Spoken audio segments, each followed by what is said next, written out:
So what's the temperature in Louisiana right now? So it was a little chilly this morning. I think it's supposed to be in the 70s today. That sounds delightful. Yeah, That sounds delightful.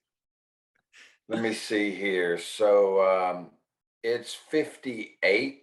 So the high will be 70-ish, so it's your typical South Louisiana weather. Oh, well, Dustin, you're familiar with South Louisiana weather. I mean, I'd travel down to South Louisiana to do fishing, but I was a Natchitoches boy, so it was usually pretty good there though. Still, Yeah. being from So where do you fish? so I did a little salt fishing, but I typically, if I was going down there, I was going to Pontchartrain or Lake Pontchartrain? yeah, they did a little bit of what do you guys call them?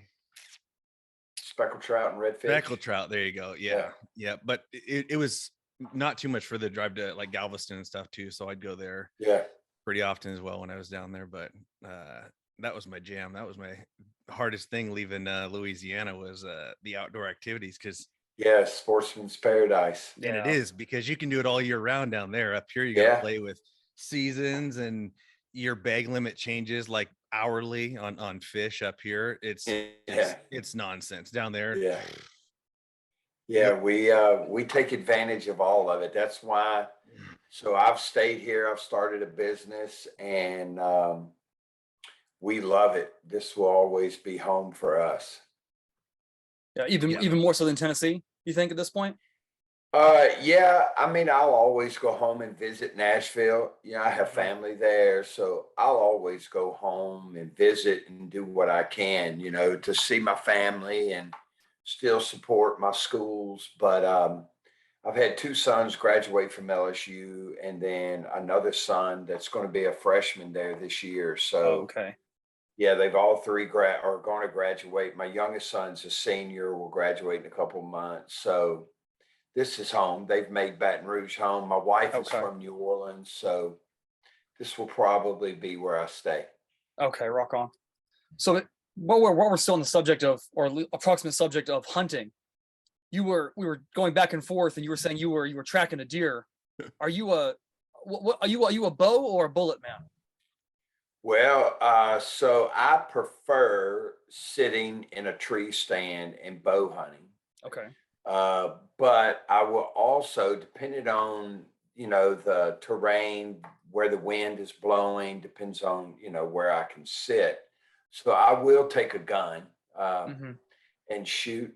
I mean, the biggest deer that I've killed have been with guns. I'm looking at one now. If I can get a bow shot at him, he'll be my biggest kill of all time. It's just whether or not they present themselves, Now my sons, my two oldest sons, are bow hunt only. They seldom get out the rifle, but I do both. But I like hunting pigs. I really like pig hunting. I like rabbit hunting. Any type of outdoor activity, hunting, fishing, I'm all for it. When you go hog hunting, pig hunting, do you use any dogs? No. We same thing. I sit in tree stands. And, now we did trap. So we have two places we hunt. We have one place that is supposed to be whitetail only, but we've had some pigs invade us over the last year. So we actually finally set a trap, and we killed 4 Monday or Tuesday of last week, maybe Wednesday. I don't even remember now. But normally I go to this other place that we have in close to Marksville, Louisiana, and we bow hunt for pigs. What kind of tips are you putting on those? Rage. Okay. Yeah, the inch and a quarter rage just knocks them dead, puts a big hole in them. Well, what poundage are you using on that bow? Well, so I've switched. I've had a couple of shoulder surgeries, so I switched to a crossbow. So I'm cheating. Oh, okay. Yeah. I hunt with a crossbow, and it shoots 420 feet per second. 125 grain broadhead. I get double pass throughs. I've killed 2 pigs with 1 bolt, double pass through. At what range by chance? 40 yards. Yeah, that's delightful. It's nasty, man. It's got a, and if you know anything about firearms, it's got a Trigger Tech trigger on it. I mean, the trigger on it's 1.5 pounds. So it's cheating. So normally I shot a PSE. All 3 of the boys have PSEs. Now my oldest son just got their newest full carbon. I don't even know the name of it, but we all shot PSEs. But I switched that. It just got to where I would have to draw back so hard that I was missing out on animals because of my draws. So I've had multiple shoulder surgeries. So I've had 2 recently. So I switched to the crossbow, and it's like money. Yes. That's a lot of damage, especially like pigs are like a big boar, especially. That's a sturdy animal. Thick skin. Like you're getting a pass around a boar with anything, like you're hammering that thing. Yeah. So you can buy what I like about the Rages is you can rebuild them. So I after every time I shoot them, I buy new blades for them. I keep a supply of blades. And double pass throughs, man. If you hit them just right, you get pass throughs every time, all the way through it. That 1.5 pound trigger. Do you feel the poundage, or is it very like immediate and crisp? Oh no, it's just like you're shooting a nice firearm. Yeah. Oh. It's like you don't even feel it. You don't even. I mean, it's just an easy trigger pull. You don't even know. It's 1.5 pounds. So but that's not much. That's not much it's like at all. shooting a firearm. Yeah, it's like shooting a firearm. And it's quiet. It's so quiet that you can recock it. Now I don't have the crank cocked because they're loud. So I have the string and I recock it and sit back down. So I stand up in the bow stand and I recock it and then load it. And I've killed 3 in one sit. Because they don't hear it. That's it's quiet. It's great it's for the like apocalypse too. Startled zombies get more coming at you. Right. That's what you want. Posted up on the roof of the house. Just continually loading. No one even knows where they're coming from. Yeah, it's dangerous, man. It's dangerous. And it's just got the regular because it's got a scope on it. They come with scopes, and I've just got a cheap 4-power scope on it, but it's it's fine. It's cheating is what it is. Right. Yeah. I mean, I know people down in Texas, and correct me, I don't know the laws when it comes to Texas and Louisiana when it comes to hog hunting, but Texas is very open season because they're just feral as all get out. Shoot. Here all year. You can shoot them year round. Now, the only thing that you have to do here at night is you notify the local authorities and give them your address and your name, your address, your license number, your hunting license number, and then you tell them how long you're going to be out, because, people will complain that somebody's shooting at night. So I actually have beavers in my backyard. And so I called Wildlife and Fisheries about the beavers. And they told me that as long as I shot suppressed, I could shoot the beavers in my backyard also. So I wish that's what fishing games tell people in Washington. That's not what they say in Ohio. Yeah. Well, I mean, because it's, here we have a lot because of all the water. Yeah. And, we have a lot of, and beavers aren't invasive species, but they can do. So there's 2 dams. I've been battling these beavers for the last 2 weeks. And I'll go dig out part of their dam and they replace a wheelbarrow load full of mud and sticks every night. Dude, it's they're crazy flooding. how those suckers work. Yeah, they're flooding property. So the dam is about 400 yards from my house and they're flooding my property behind my house. And they're 400 yards away. That's how big their dams are. I mean, they're the size of a Volkswagen. Yeah. And they replace that mud every night. So I've been battling. Yeah. So that whole terminology, busy as a beaver, that's a real thing. Yeah, that's a real thing. It's actually real. Okay. Yeah, and the paw prints on them are the size of my hand. they're big. They're like, and when they stand on their hind legs, because I knew we had beavers, but I started noticing there's 3 trees in the back of my house that they have eaten the bark off of all the way around. And so when they stand on their hind legs, they're 3 foot tall.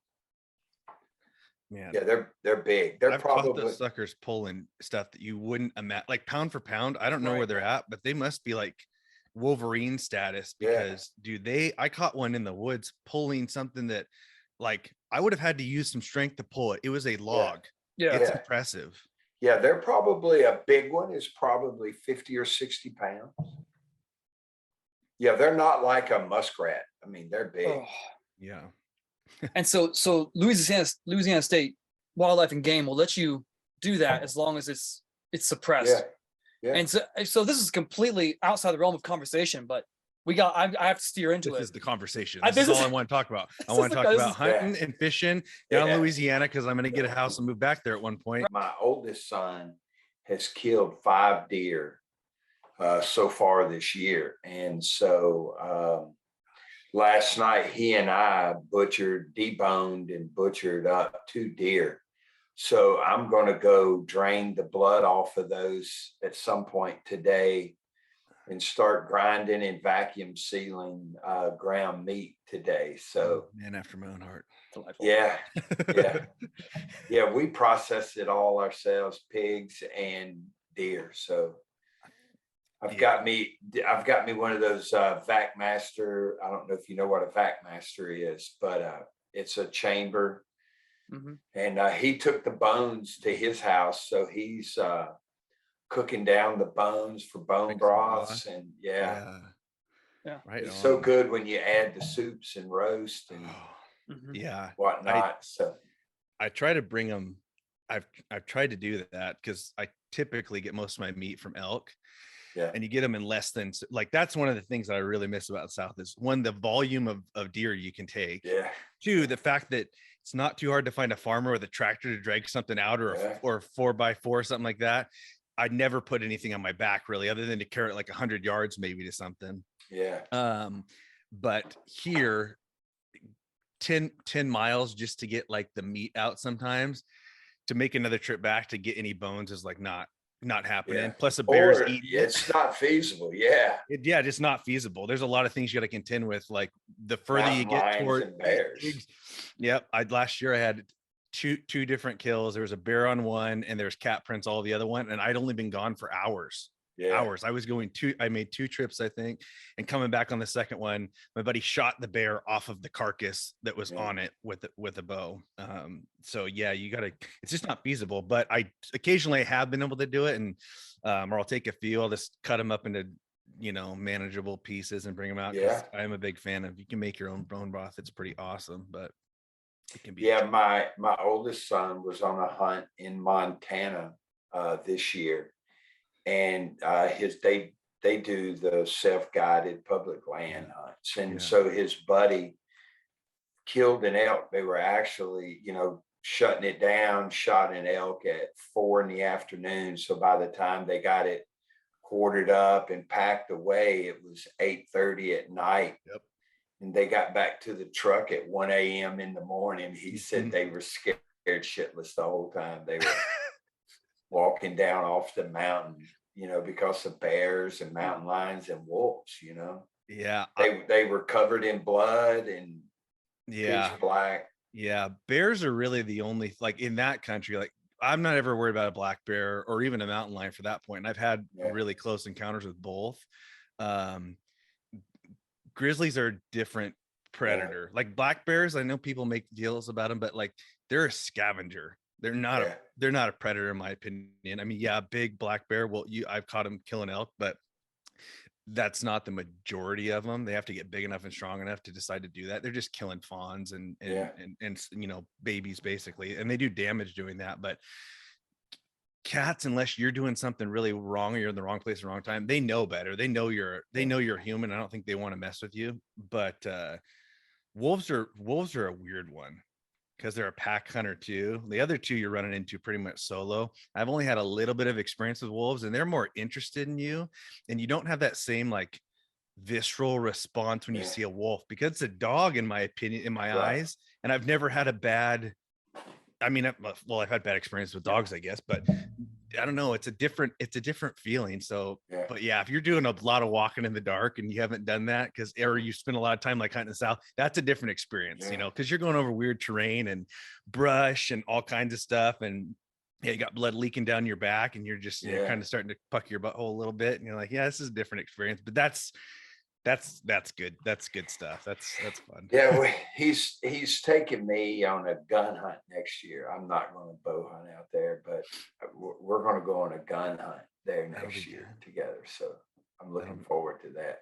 That'll be cool. The country itself, in those mountain states, is just, he loves it. Gorgeous. He's duck hunted there, and he's elk hunted there. And they had a bear tag, but they didn't.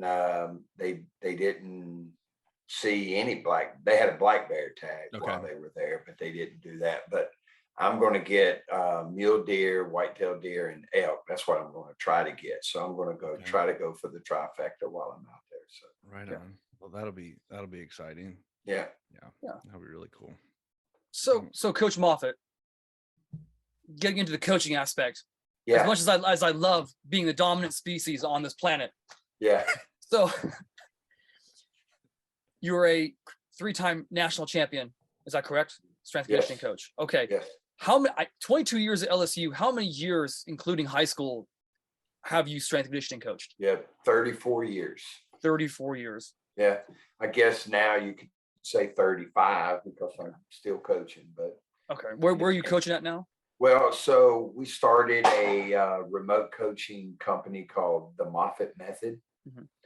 And so we're doing that. So, going on 34 years in a building, brick and mortar facility, and now 1 year remote coaching. Okay. So, over half my life. Okay. And I was asked before by actually a former athlete of yours from LSU to ask you this question before we got into anything. And it was, what is the absolute best music to play in a weight room, and why is it Metallica? Yeah. So, well, first of all, loud music is the best music to play in the weight room. But I like hard rock. And I think, well, and then there's also some hard, heavy rap music that I like too. I don't like R&B music where guys are dancing and shaking their ass. Like I got a problem with that. And so, and the players all knew, if some type of music came on where people weren't banging their heads against the wall, then we had problems. And you would see the players run, because I let the players pick the music. We use Pandora because we didn't play any type of explicit music per se in there, because we had a lot of the female sports that were in there training while we were training. Okay. But it had to be hard and loud. Okay. And so. All right. So going back to when you started coaching, from the beginning to high school to where you are now, your last couple of years at LSU, can you go through each job and how each job came to be? And then once you got into that new position, each job, did your philosophy change as you shifted jobs, shifted regions of the country? Yeah. So, growing up, I had brothers that trained, and they trained with barbells. We were not members of any kind of health club. We had a garage gym growing up. So I grew up performing the barbell exercises. I used to have, my oldest brother was famous for one-arm barbell snatches and, things of that, It's because my oldest brother was born probably 1948, 1949. So, he was kind of old school. My high school and collegiate strength coaches were former weightlifters. And so my philosophy was developed around, I mean, I guess my experience was molded around barbell exercises. So, in hit, high intensity, Gary Jones and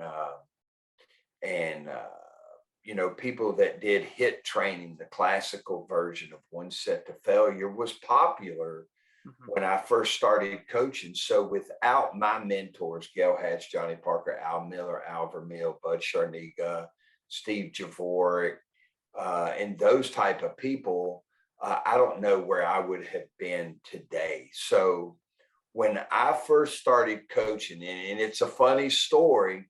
So I interviewed with a gentleman. Well, right out of college, I was trying to get college jobs, but most of the universities only had one strength coach. And if they had two, it was the head strength coach and maybe one grad assistant or some guy that worked, for an hour hourly pay. And so it was just hard to get in. So when I first got my first job was at John Curtis Christian School in New Orleans, Louisiana. And I had a roommate that I played football with at Tennessee Tech that went to school there. So he completed his graduate assistantship and he took a job at John Curtis. And the strength coach left and put my buddy, Manny Michelle, in charge of the weight room. And he didn't like it. So he called me and got me to come down there and interview for the job. So the coach told me when I interviewed, when he offered me the job, he goes, well, you're not going to have a lot to work with when you get in the weight room, because the last strength coach took the pec deck and the calf raise machine. Took the pec deck. And the pec deck and the calf raise machine and some of the other stuff. So, all you have are some barbells and dumbbells. So when I got down there, I mean, I had a nice high school weight room. I had 3 squat racks, 3 benches, and an area, actually a wooden platform covered with rubber, where at least 3 guys and sometimes 6, I could put, one in front of the other. So I could get anywhere from 3 to 6 guys on the platform. So at John Curtis, I was a full, and we had a competitive weightlifting team also. So our football team trained Olympic weightlifters, except for I did a lot of unilateral work. I was big, I loved the box step ups. And back in the old days, they were called Bulgarian single leg squats, where we did either dumbbell or barbell, front squat or back squat rack, Bulgarian squats. And then we did bench press. So we basically performed an Olympic weightlifting program with a little splatter of some bench press and dumbbell bench, really. And it was back then, another mentor of mine was Louis Ricky, who was the head strength coach for the Pittsburgh Steelers for their reign of all of their Super Bowls. He was actually from New Orleans and went to Tulane University. And so after retiring from the NFL, he moved back and he would come over to the school, and he was big in the incline bench for football players.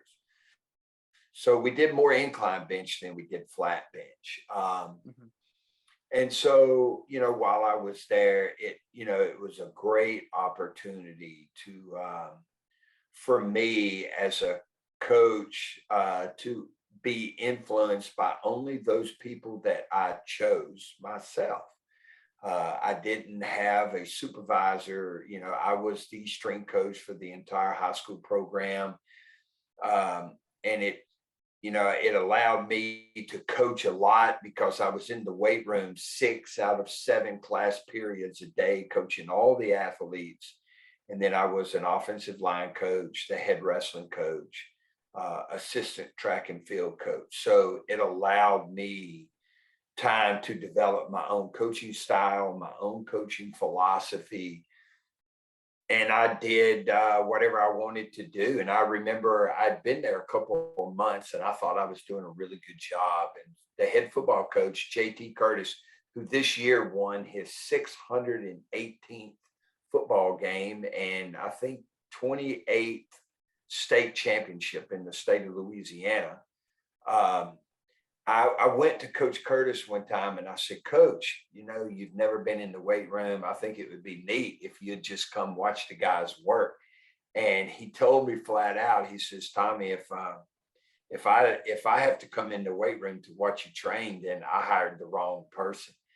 And so I was like, yes, sir, Coach. And so I went back and just coached my butt off. But you know, so that time there, still to this day, the 6 years I spent at that high school were the best 6 years of coaching because it allowed me to do whatever it is I wanted to do. And I failed many times. I failed more times than I succeeded, but it allowed me time to develop my philosophy and experiment and do a lot of things that would have been hard for me to do had I taken a job someplace else at a college, you know, where I had, well, there was, you know, so the school, I think, if I read correctly, they won their 68th state championship as a school since, and the school's only been around since the early 70s.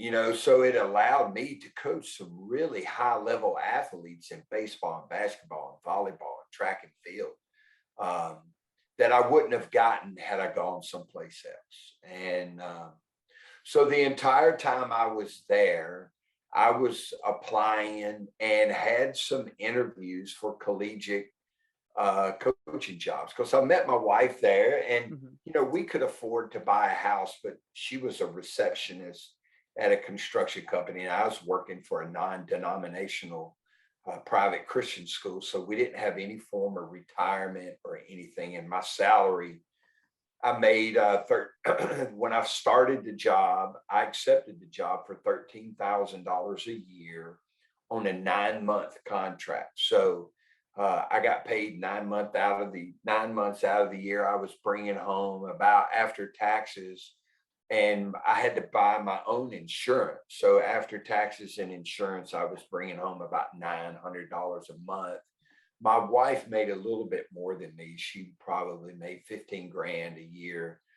So we didn't have a lot of money. So we wanted to start a family. And so I was constantly applying for collegiate jobs, but I just wasn't able to land one. And so I was at the national conference in New Orleans. I guess it was in 1990, the summer of 1994. And they were advertising for graduate assistantships. And so I got a job interview. They had a job board where you'd put your resume. And then you'd come back and check. And if somebody wanted to talk to you, they would put like maybe their phone number. I didn't have a cell. That's interesting. Yeah, that was before cell phones and email. Oh, sure. And so the only thing that was available back then were pagers. And I used, you know, the only people that had beepers, they were called, were like drug dealers, you know. So I didn't have a beeper, they were called. And so they would put a Post-it note on there. And so with like a time, their name and a time or something along those lines, it was archaic compared to today's standards. And so I got a job interview for a graduate assistantship and I thought I did really good. And then I got invited to Knoxville for an on-campus interview at the University of Tennessee. So later that summer, my brother was getting married. So my wife and I drove up to my brother's wedding and we drove over to Knoxville and I met with John Stuckey, who was then the head string coach for football. And I interviewed with Coach Stuckey, and on the way home, they called our house. In fact, we had an answering machine at our house, you know. So by the time I got home from Knoxville, they had offered me a full-time job. So I got, you know, my first job was at the University of Tennessee in the Southeastern Conference, man. So when I got there, I accepted the job as assistant football strength coach and head strength coach for track and field and baseball. But by the time I had started the job, they'd hired a new GA because I was interviewing for the grad assistantship, but they hired a guy that as a GA that had baseball experience. So he took that from me. So it was just football and track and field. And that is kind of, I guess you could say, my training philosophy became much more narrowed because then you had the, there was pressure to win immediately. You didn't have time to piddle around with things that may or may not be successful. So it was really cool the time that I got there. And so Coach Stuckey was awesome, man. So what he did my first fall there, because I took the job like August 5th or 6th, right before training camp started. So he told me, he said, I'm going to let you write our in-season developmental squad workout. So back then, when you got redshirted, our players did not go to meetings. So we redshirted almost the entire freshman class, except for a couple of guys. And so all of those kids that were not going to play in the games, instead of going to meetings in the afternoon, they would work out with the strength and conditioning staff and then go get dressed and go to practice. And they were blocking dummies. And that was Peyton Manning's freshman year. Of course, Peyton was not in that group. Peyton was out there. He got called up a little early. Yeah. We had two quarterbacks that fall. We had Brandon Stewart from Texas. And I think it might have even been Art Briles was his high school coach, if I remember correctly. But we had Brandon Stewart and Peyton Manning, two guys that were battling our starter, Jerry Colquitt, for the starting job. So it was a long time ago. And so that fall, Coach Stuckey was impressed with the effort and the job that we did with the developmental squad and our track and field team. So that first off season, he let me write the strength and conditioning program. So I took my basic Olympic lifting, weightlifting program that I had, that had evolved. And in track and field, it was very similar. There wasn't a lot of bench press.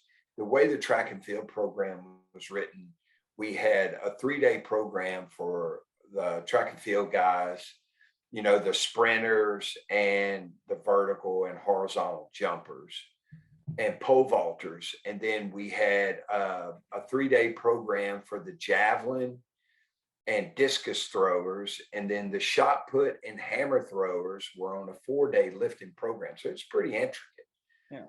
And then the distance guys were on a 2-day-a-week program because of cross country in the fall. So I took what I had done at John Curtis, and we did that with the throwers, the sprinters and the hurdlers and the jumpers. The track coach had a program that he wanted me to implement for those guys. So I took the developmental squad program, and I took the throwers program, the heavy throwers program, and I wrote the first off-season program. And it was a lot of Olympic, snatch and cleans and jerks and clean pulls and front squats. But I still had, the bench press and the unilateral leg work that had always been in my programs. In fact, back then also, so after about 2 years of that, Louie came and spoke at Louie had really gotten big, during that time.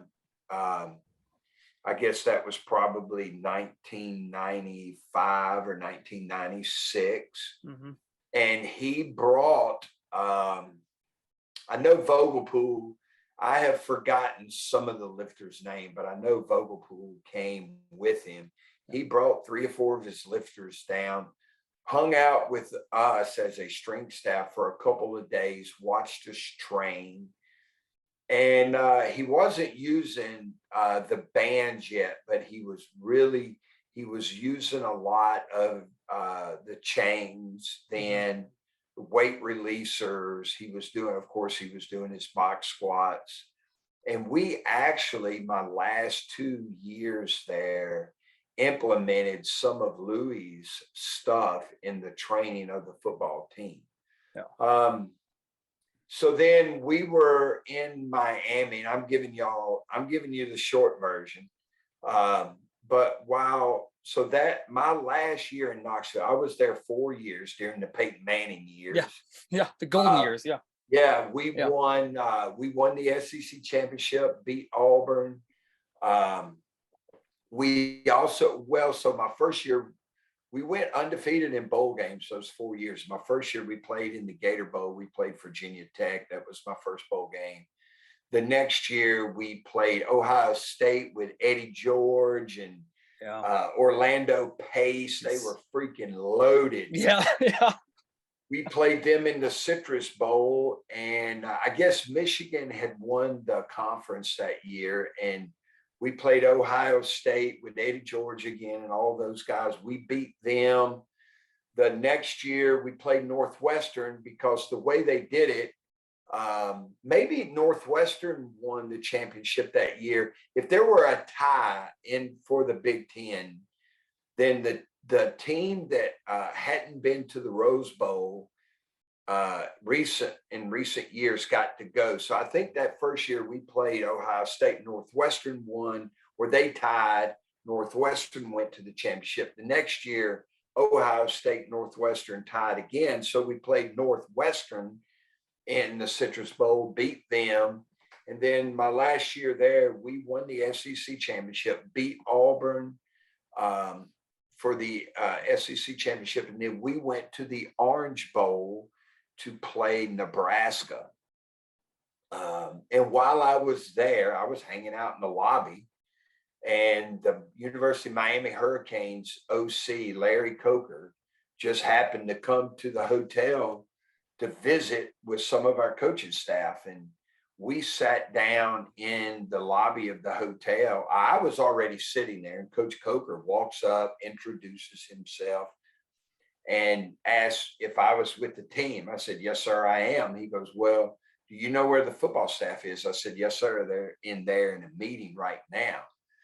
And I'm waiting for the head strength coach. And he goes, "Oh, you know John?" I said, "Yes, sir, I'm his assistant strength coach." So Larry Coker sits down beside me, and for the next 30 minutes, we had a conversation.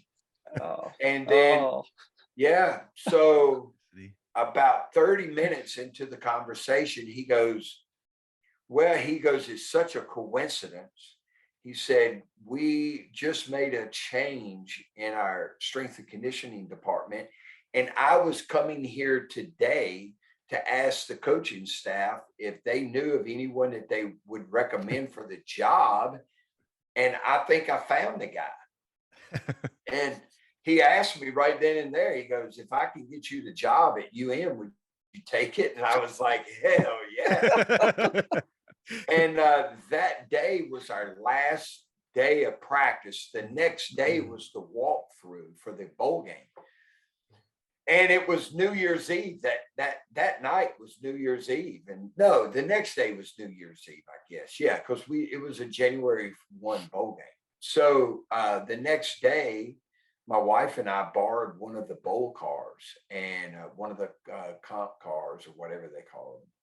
And so my wife and I, my oldest son, he was like a little kid, we drove over to the campus at UM, and Butch offered me the job that day. I interviewed with Butch Davis. And so New Year's Eve of, I guess it was 1998.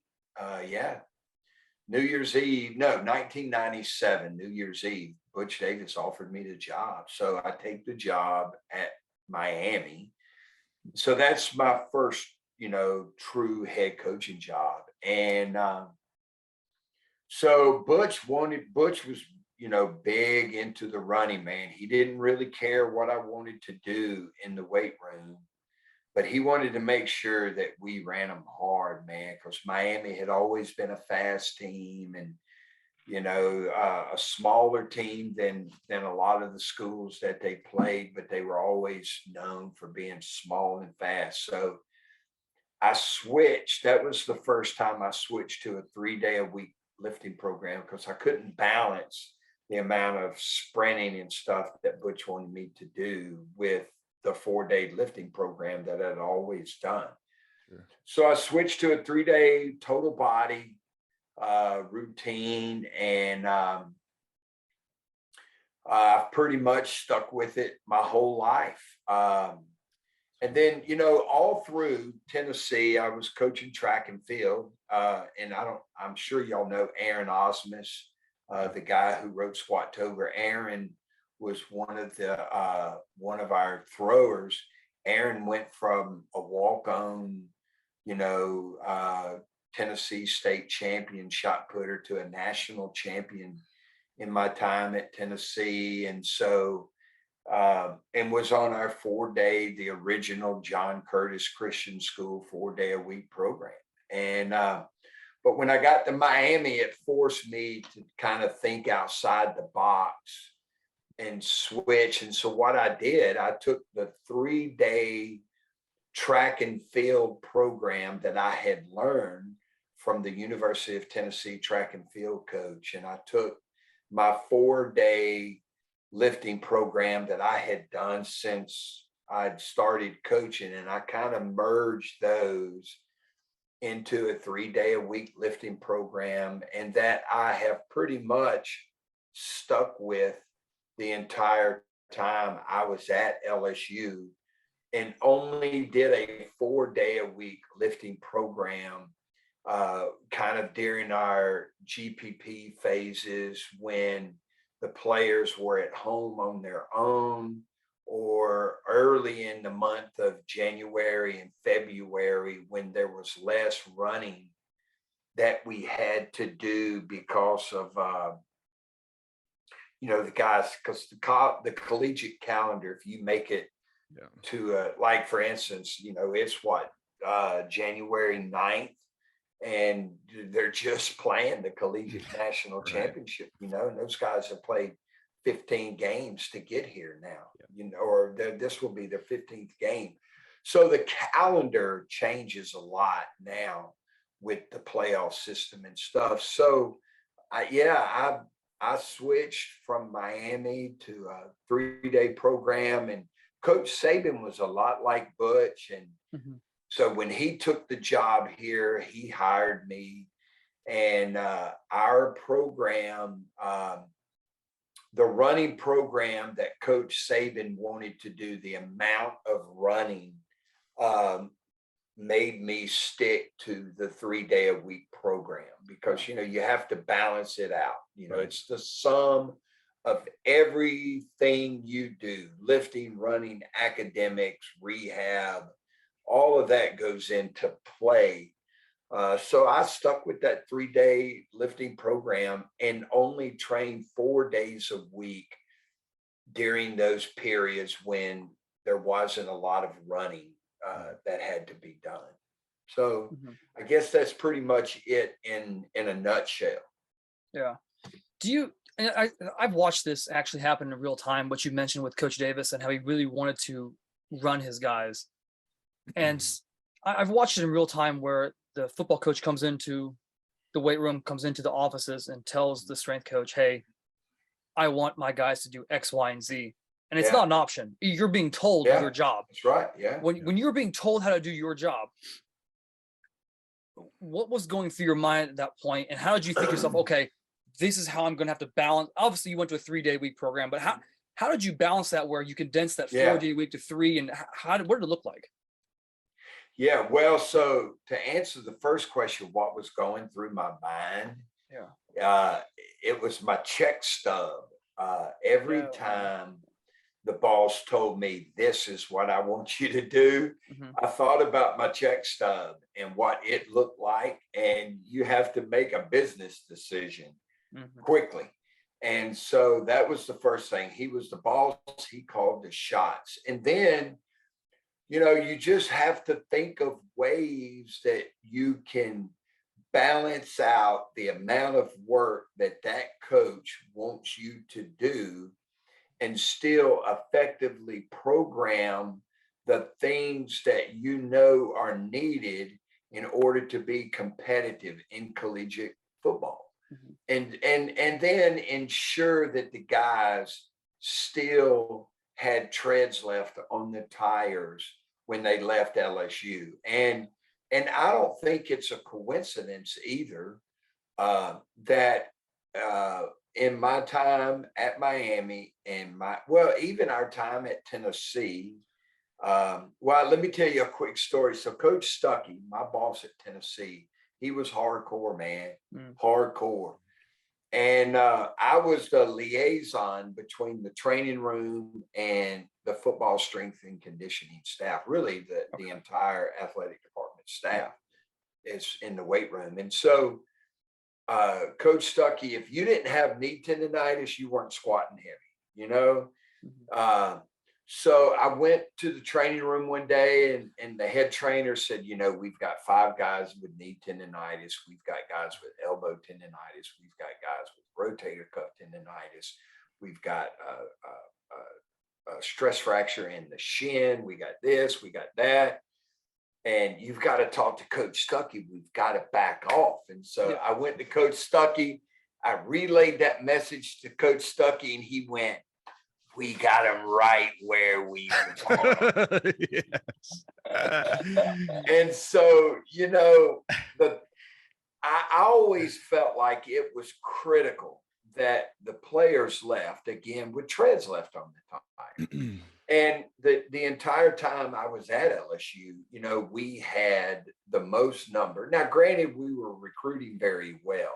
But, you know, we had guys that played for a long time in the NFL.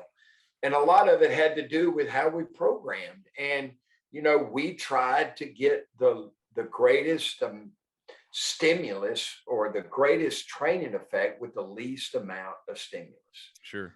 And so you just got to balance all that out. And, you know, if the running is here, you know, let's say, you know, throughout the yearly plan, you know, the running and lifting, the GPP and the sports and position specific work, there's ebb and flow to all of that. But then when the coach comes in and says, you know, I want to run every Monday, I want you to take them to the stadium and I want you to run the freaking daylights out of them. Then that running volume goes up, then the lifting volume has to go down. And, you know, I would always, you know, put together a report because we had so much to track our teams with.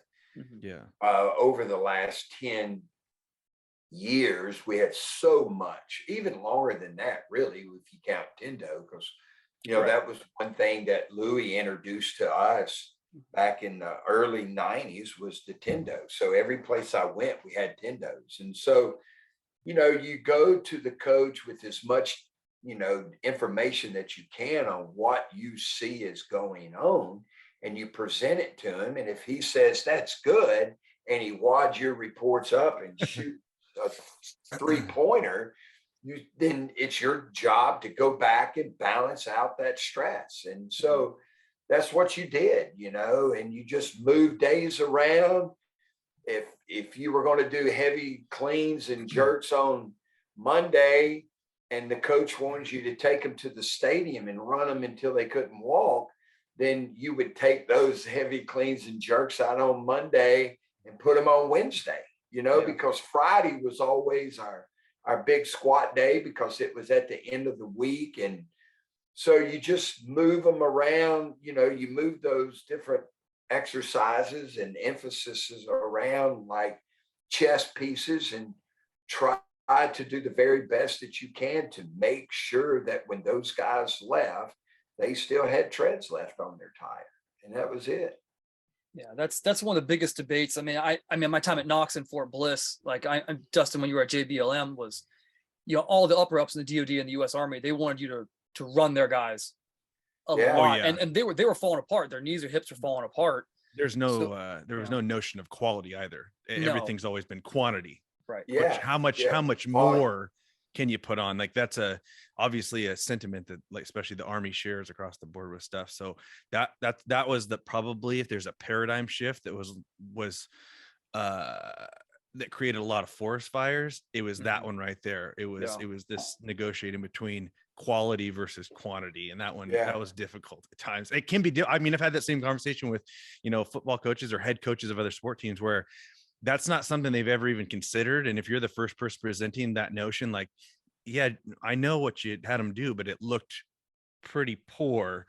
Let's try doing far less, but make it look sharp and see what happens. And if you present those things in the right way, and then they see the dividends that are paid after you've done it for a while, it's a good thing. But back to what you were saying, Joe. Yeah, I mean, talking about what Dustin was saying, actually, like the volume, they think that like quantity is the quality. Was that something where it's like, I want them to run, stadiums, or I want them to run like X number of miles on this day? And you were like, oh, let's have them do like hundreds or 200s. Puke coming down the stairs. Once there's a solid stream of puke coming off the steps, then we're good for the day. Yeah. Well, it's, so there sometimes negotiations work, but a lot of times, coaches have this preconceived notion of what they want you to do. Yeah. And a lot of it has to do, if you recruit the right people, because, ultimately the coaches and the coaching staff, they're the most important aspect of who they recruit. Yeah. And the selection process is a flawed process, because the NCAA limits the amount of contact that you can have with players. Yeah. And so, and you don't get a good picture over the telephone. And then a lot of coaches and administrators don't always tell you the truth, right? Because they want their players going to the best schools.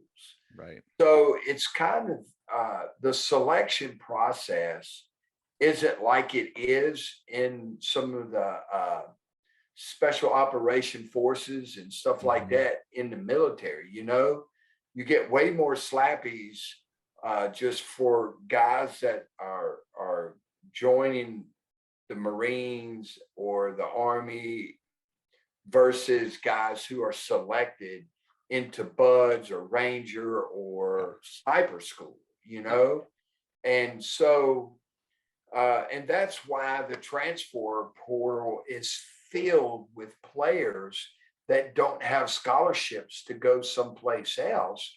Yeah. And it's because of the selection process is flawed. So coaches recruit these kids, and then when they get on campus, they're not going to class, they're not going to study. They don't know how to practice, they're underdeveloped, or they're not very good football players.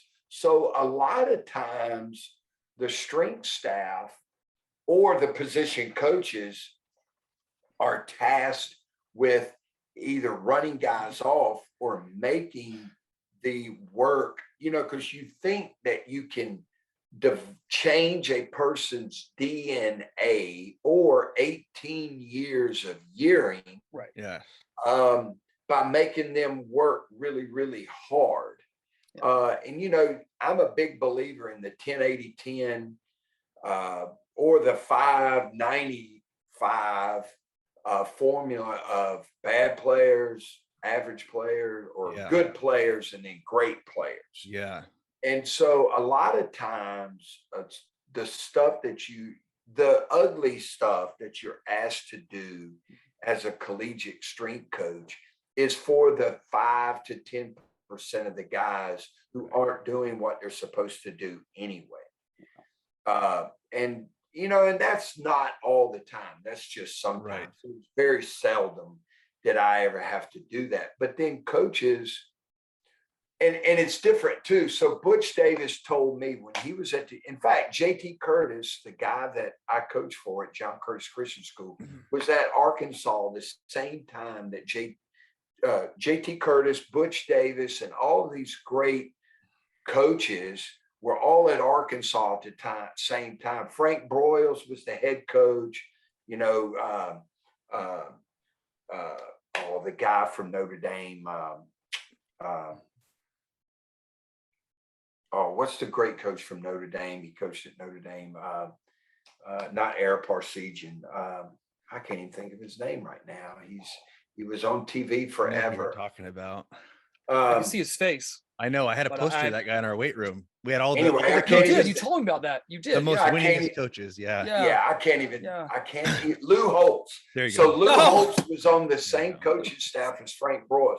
So Butch Davis, in their off-season training, they had this block house. Butch said it was like a smokehouse, and the floor was covered with sawdust. So part of their off-season training is they would take a group of guys in there and they did mat drills on this sawdust. And Butch Davis says, you went in there a boy, you came out a man. And he was talking about how hard their off-season training was. But today you have so much information. If you just recruit the right players, you can line them up. You can train them and line them up and be more successful than if you recruit haphazardly and you recruit these guys that aren't great citizens or great students or great teammates that you have to force into this submissive role in order to do what it is that you want them to do. Does that make sense? Oh yeah. You're hitting the nail on the head. We haven't been able to. I'm more curious on your opinion because you spent so much time at one place seeing high level people. So I think your opinion's very valid when it comes to this, but that makes perfect sense. And it brings kind of up a lot of questions that I'm kind of curious, which is, I guess the first one, there's a couple. One, the 5% that you ran off, we usually pick them up at Northwestern State, and it was pretty interesting to watch what a slappy from LSU can do to a mid-major D1 player. But that's beside the point. Of those, I guess it's a kind of a two-part question, but you have those walk-ons that are cut from the right thing. They got those intangibles as far as work ethic and grit and this mental toughness. I guess what percentage of guys like that at LSU did you see over your years come in? And those are the guys too that a good strength conditioning program can change who they are as far as their body and what they're capable of doing. It's amazing. But what percentage of guys did you see come in kind of at that level? And because obviously they weren't recruited, but they had the right qualities, kind of found their way into a position and getting some playing time that otherwise wouldn't have at that level. Well, here's a neat story. The starting running back, he actually, Josh Williams was a walk-on at LSU, and he was the best running back that they had at LSU this year and was the offensive player of the year for the LSU Tigers this year. And Josh was a walk-on. And, unfortunately for the walk-ons, because they were walk-ons, they had this certain stigma attached to them. And I've worked with college coaches that wouldn't play those walk-ons just because of the stigma that was attached to them because they were walk-ons. Right. But I would say out of every walk-on class, we probably had one or two guys that played within there. If they could, because a lot of your walk-ons are your better students, right? And they were chemical engineering majors. They were, finance majors, business managers, pre-law. Those guys, there was attrition because they, at some point when you're paying for your school, you have to make a decision, and it's after the second or third year of just still not getting that break, or getting mop-up duty, in games that they're so they would just hang up the cleats because of, they just lose faith. But there was probably one or two guys that played pretty significant roles for us the time I was there. And then there was always one or two guys that you would always question, why didn't this guy go to Northwestern State? Or how did ULM or McNeese miss out on this guy? Because they would be starters. And there were more of those type of guys, whether they went to a high school that wasn't very successful or the coaching was just poor, and their parents or coaches didn't understand the process that you have to go through to get them recognized. They didn't go to summer camps, because they probably had jobs, because they knew that they were going to have to pay for their education. Yeah. So there was always more walk-ons that we had, that we would sit in the weight room and say, how did ULM or McNeese or some of these other schools, Nichols and Southeastern, miss out on this guy because he could go there and be a 3 or 4 year starter? Yeah. Then there were guys that were actually contributors, because unfortunately there is a genetic difference in those guys that played significant roles for our football team and a walk-on. And it was only, and now there, we had walk-ons that possessed the same athletic ability as some of our really good players, but they were probably 4 inches shorter and 30 or 40 pounds lighter than what that 5-star or SEC caliber. But now Josh Williams, for instance, the running back again, he was the offensive player of the year this year. His dad played professional baseball. His brother, I think, signed. His little brother signed at like Texas Tech or somewhere like that in the state, because he's from the state of Texas. But from day one, not only did he possess the physical tools to do it, but he also possessed the mental capacity and had the eyes. He saw what was going on the field. He had the DNA. He had all the DNA that was required to play at this level. Yeah, no, that makes sense. Do you feel like in this, when you, especially your last handful of years at LSU, when you watch this essentially an arms race to accumulate as many of the top rated players as possible, and then you have those like several handfuls who are like, oh, we have to like weed these guys out. Do you feel like NIL has helped to alleviate that a little bit? Well, I don't know if it's the NIL that has eliminated that. I think the transfer portal has been the best thing, because what you do is what they're doing is they're trading places. So the player that shouldn't be at LSU is leaving and going to where he can play or should be able to play if he drops that baggage along the way. And then the player that is got, like, we had a starter, we had players that were, we had an offensive lineman in 2021 and 2020 and 2021 that was a graduate of Harvard. He graduated, Joe Burrow. Joe Burrow was going to be a backup at Ohio State. He graduated in 3 years. So, you just kind of trade places, with those guys, with some of the, backups at a school that's loaded, but with a certain position. But, for us, the majority of the players that left LSU to go someplace or entered the portal, and this is when I was there, I can only speak for when I was there, they were either the guys that had character issues, and not always. They were good players, but they had character issues, or they were guys that should have probably signed and went to one of the other Power 5 schools and just not be in the SEC. They were just, and they had good film. They had good high school film. They had good grades. They were good kids. But they were missing a subset of intangibles that allowed them to be able to get over the hump, and they want to play.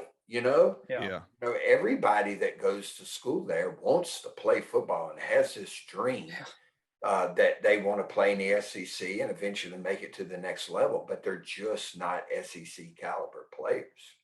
Right. Or on a roster that is loaded at wide receiver or running back or LB, and they just, they come up with the ultimatum of, do I sit here for another 2 or 3 years and hope I get to play?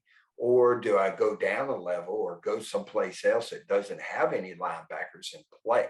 Sure. The NIL is is based purely on financial reward. And I don't, the players certainly needed to get paid more money. And it's changed for the better, they get fed better, and all of that, and when I first started coaching in college, you weren't even allowed to give them a candy bar, and it was a joke. But now all of that has changed. In the NIL, I don't like the way it's structured, but I like the fact that it's a part of the system now. There's just, in my opinion, it's just not set up, with the long-term view in mind. Right. Yeah, sure. It wasn't. You spoke on briefly about Joe Burrow when he transferred from OSU to LSU and went on fire. When you're dealing with, you have a Joe Burrow caliber, you have Jamar Chase, you have a Justin Jefferson level. When they're in the weight room, are they doing anything different, or are they just with their position and they're doing what everyone else is doing? Yeah. So Jamar Chase so Joe, they're doing something different. They're out working everybody. Okay. All right. Yeah. So Joe Burrow showed up a week early. I came off my vacation to actually work with Joe personally one-on-one. Okay. Every morning we met at like 8 a.m. and I took Joe through everything. And Joe's first day on campus, he ran our conditioning test and beat every quarterback on the roster, crushed them. And Joe said, my first impression is important. And it's important that I leave a great impression. And he did. And, he ultimately went on. We had a player. So perfect point here.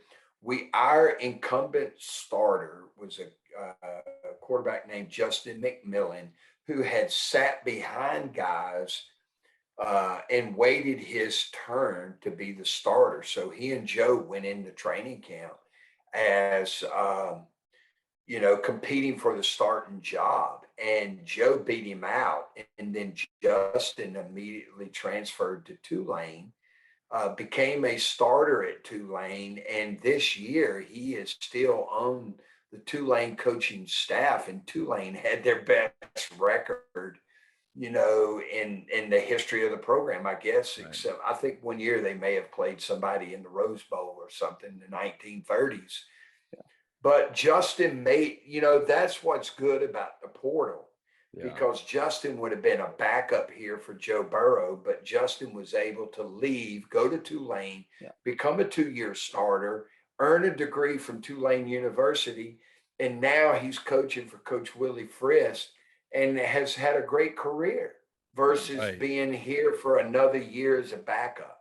Yeah. So, so Joe Burrow outworked and Joe was the type of guy that you had to have a bridle on.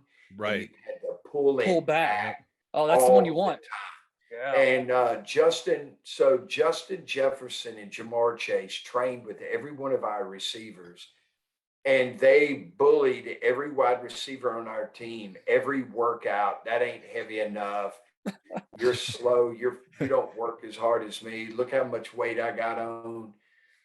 So Jamar Chase was a freak show. And Justin Jefferson had two older brothers, Jordan and Ricky Jefferson, who both played and were starters for us at LSU. And so Justin grew up with two older brothers who played collegiate football at LSU. And Justin Jefferson was a walk-on. When Justin first got to LSU, his number was 132. Okay. Wow. So Justin Jefferson went from a walk-on to being the most prolific wide receiver in the NFL right now. Yeah. And so he's one of those 1%ers that made it. But Justin was a tough, hard-nosed, right. The intangibles were there. Everything, had it all, So yeah, Odell Beckham was on our all-time strength and conditioning team. Really?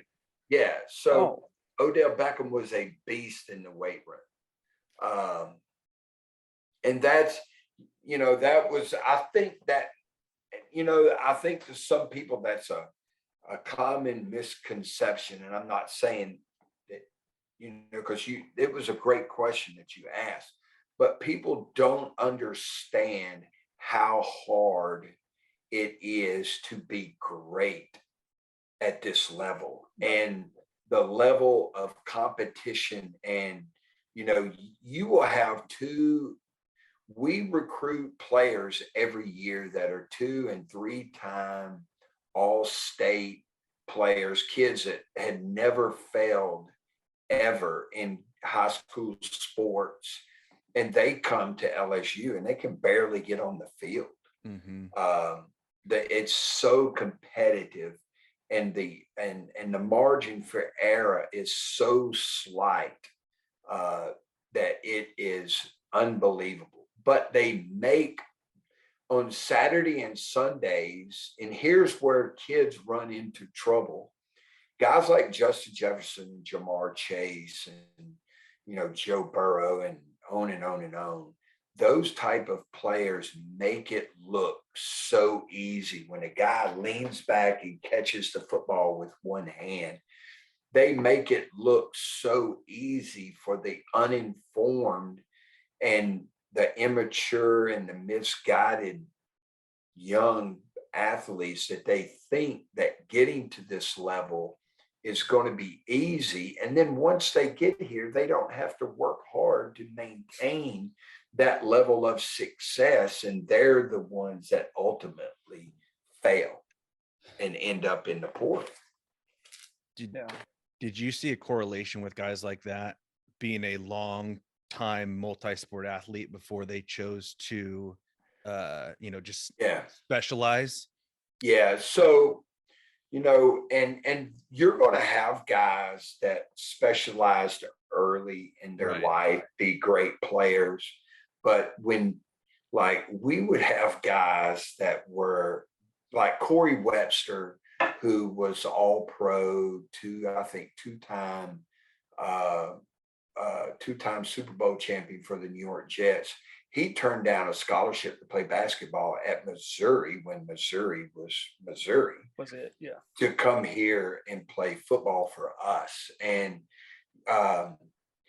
the list goes on and on. He's just one of many players that played basketball or ran track or played baseball that were, and Odell Beckham could have played soccer, collegiate baseball, collegiate basketball. Odell Beckham could have played any sport that he wanted to.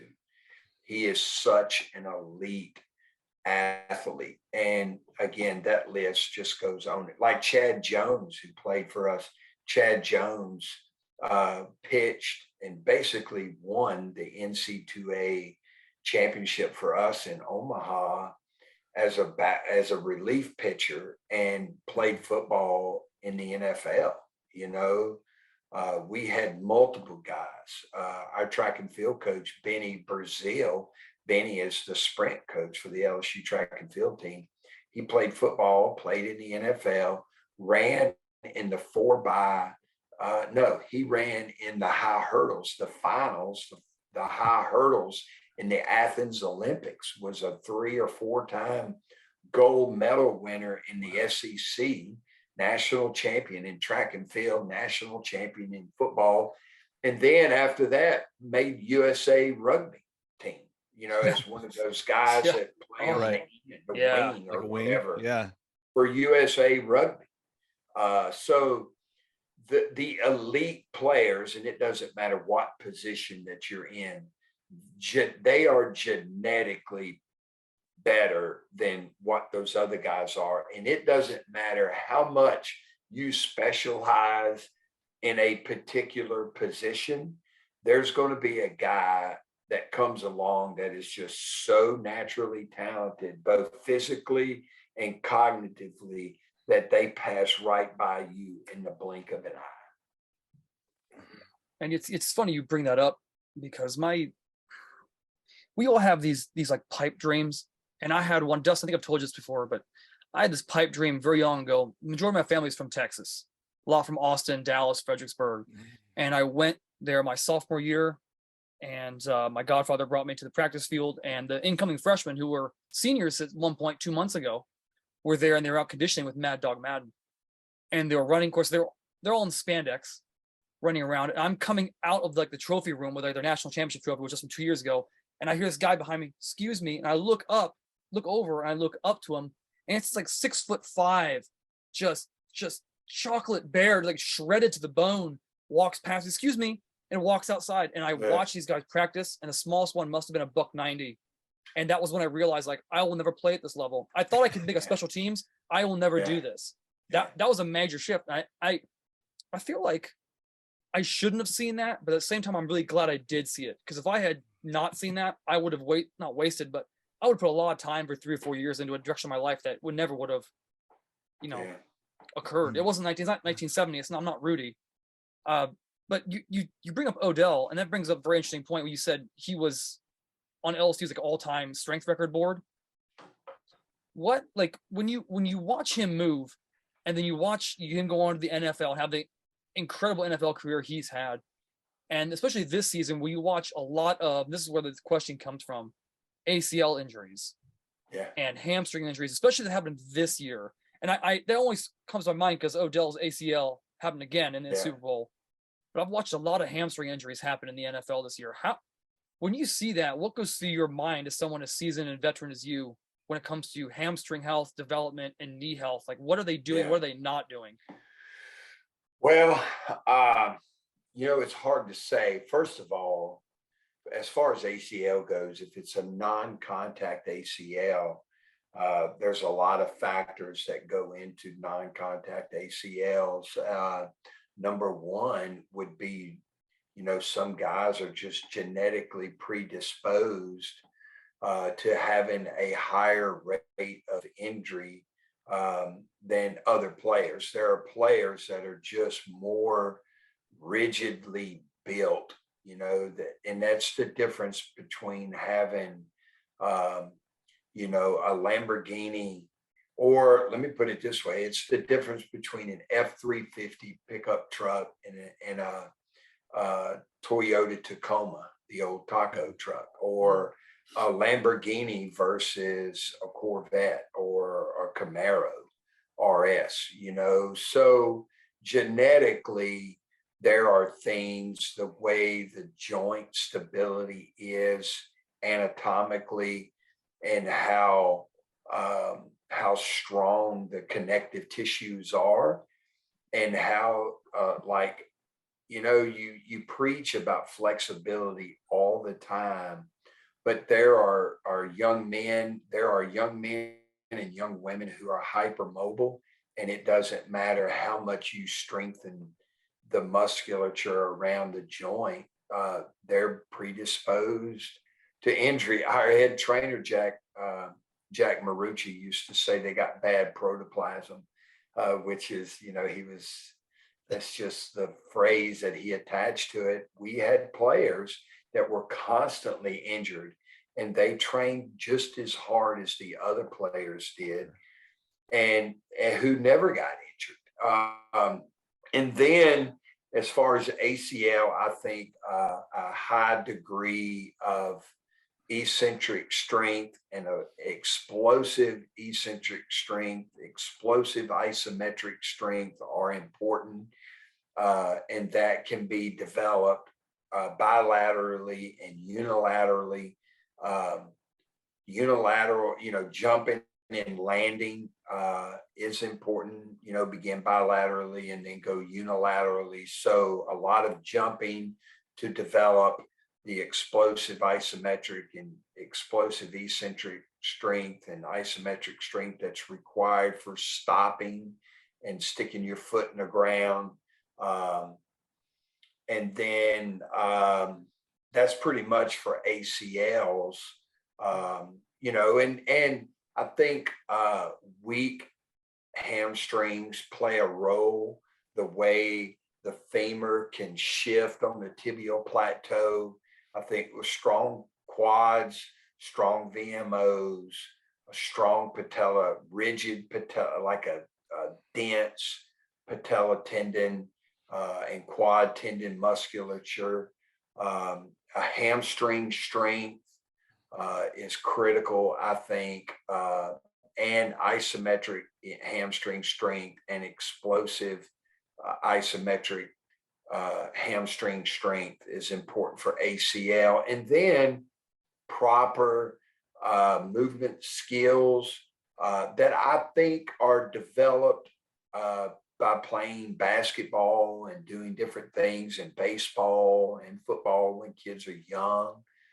Part of that developmental process of playing a lot of different sports helps to develop that in the most formative years, that, players that possess that type of ability and strength and musculature as they grow older, it's a lot harder to develop it, than it is when they're young. Triple jumpers, long jumpers, high jumpers, all of that stuff that kids do at an early age.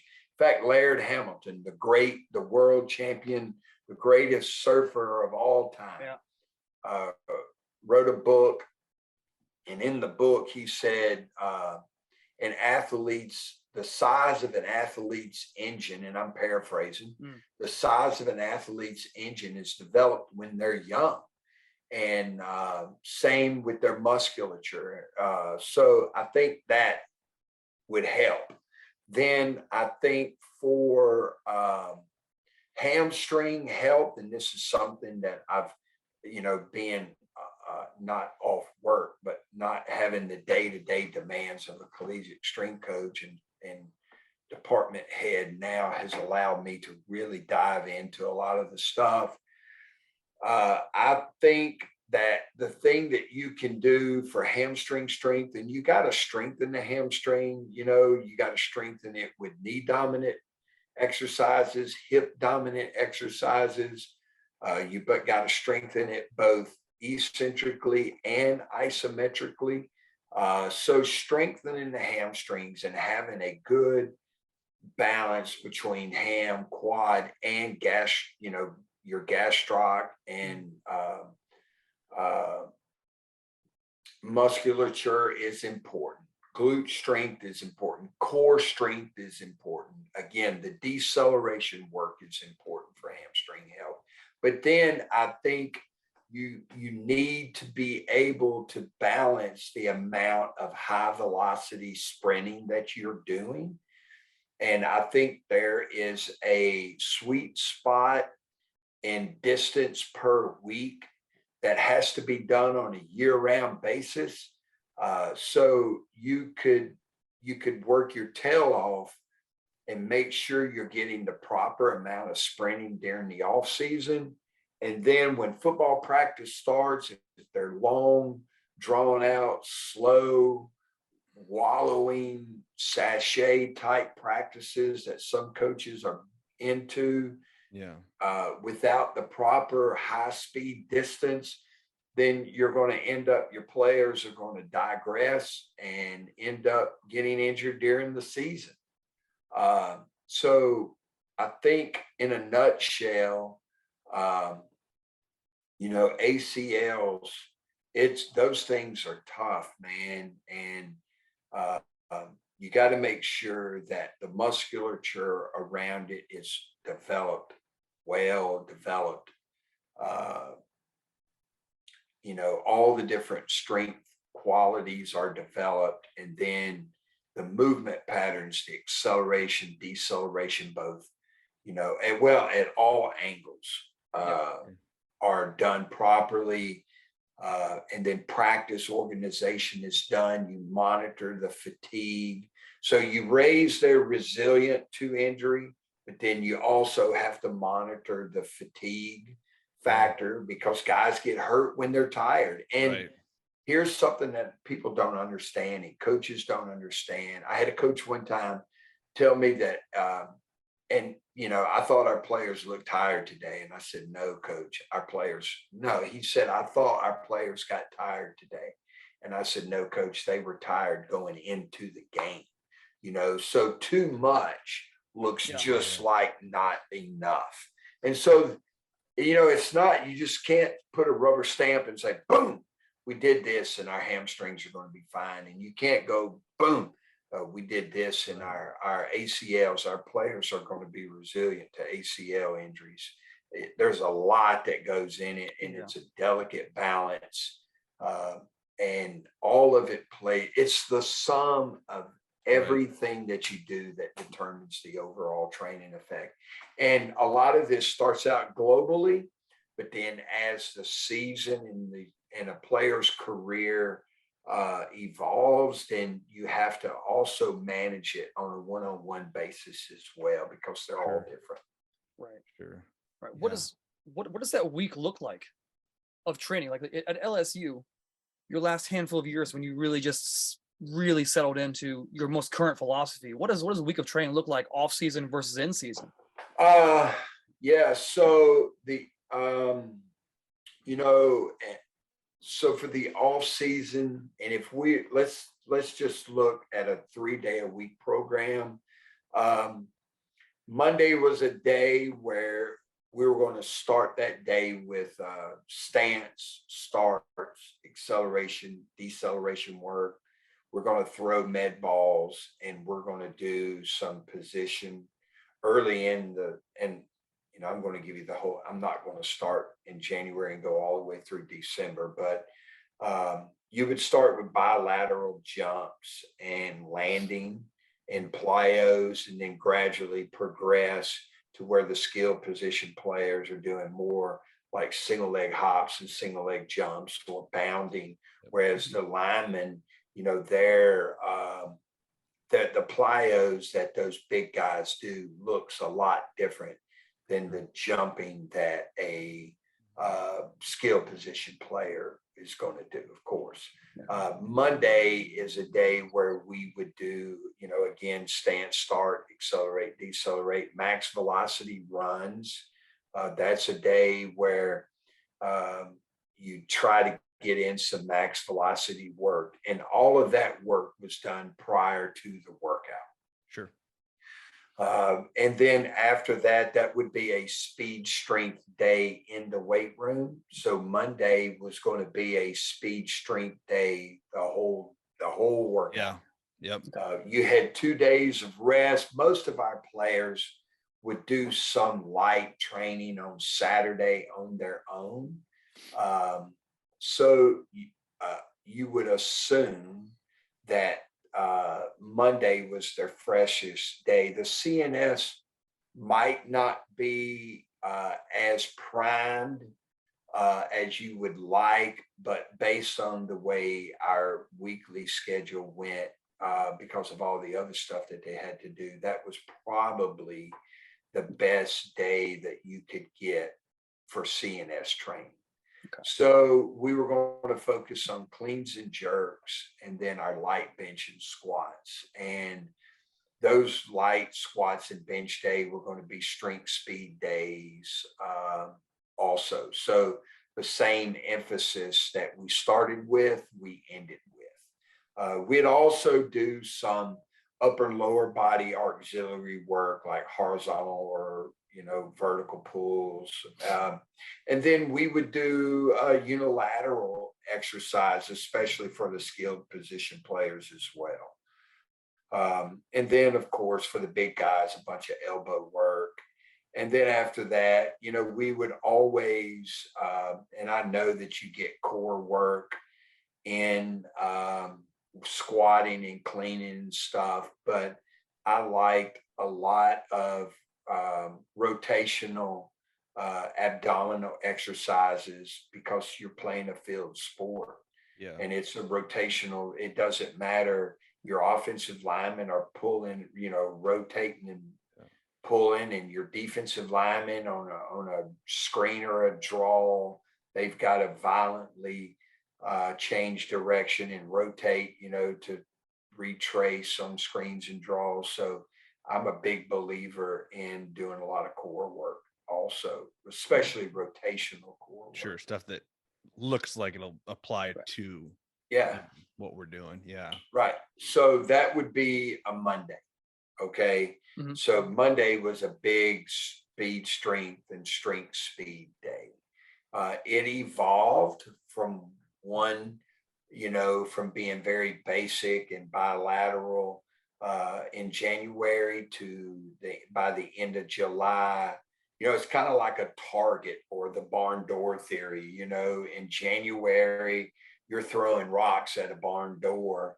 And then by July, you're putting 3 arrows in an inch. You're Robin Hooding your arrows. You got to be very finite. Your selection of exercises and the sets, reps, and percentages are spot on. Tuesday, depending on the time of the year, we could start early in the GPP phase when kids are just coming back.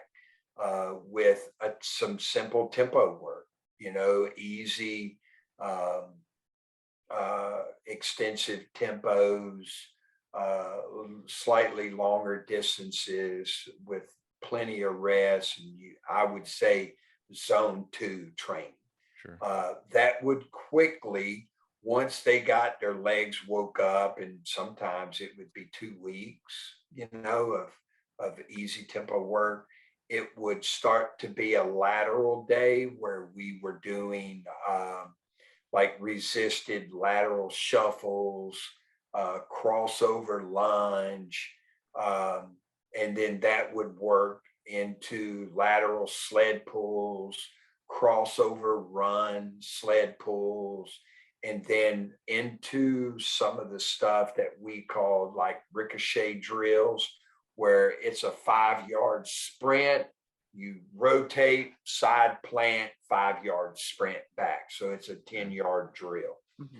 So it would start with tempos, and then it would go to slow lateral walking and dragging sleds and chains, resisted lateral shuffles and crossover lunges, into a much more dynamic,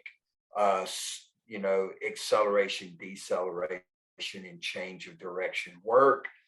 And then Tuesday ultimately would evolve in nowadays, in the present day collegiate football for us, Tuesday was a day that ended up with an hour, a minimum of 1 hour to a maximum of 2 hours of technical and tactical football work on the field with the football coaches. And that's the new age of that's one of the new NCAA rule changes, where they actually let the coaches go on the field with the players. So it started slow as part of general physical preparation.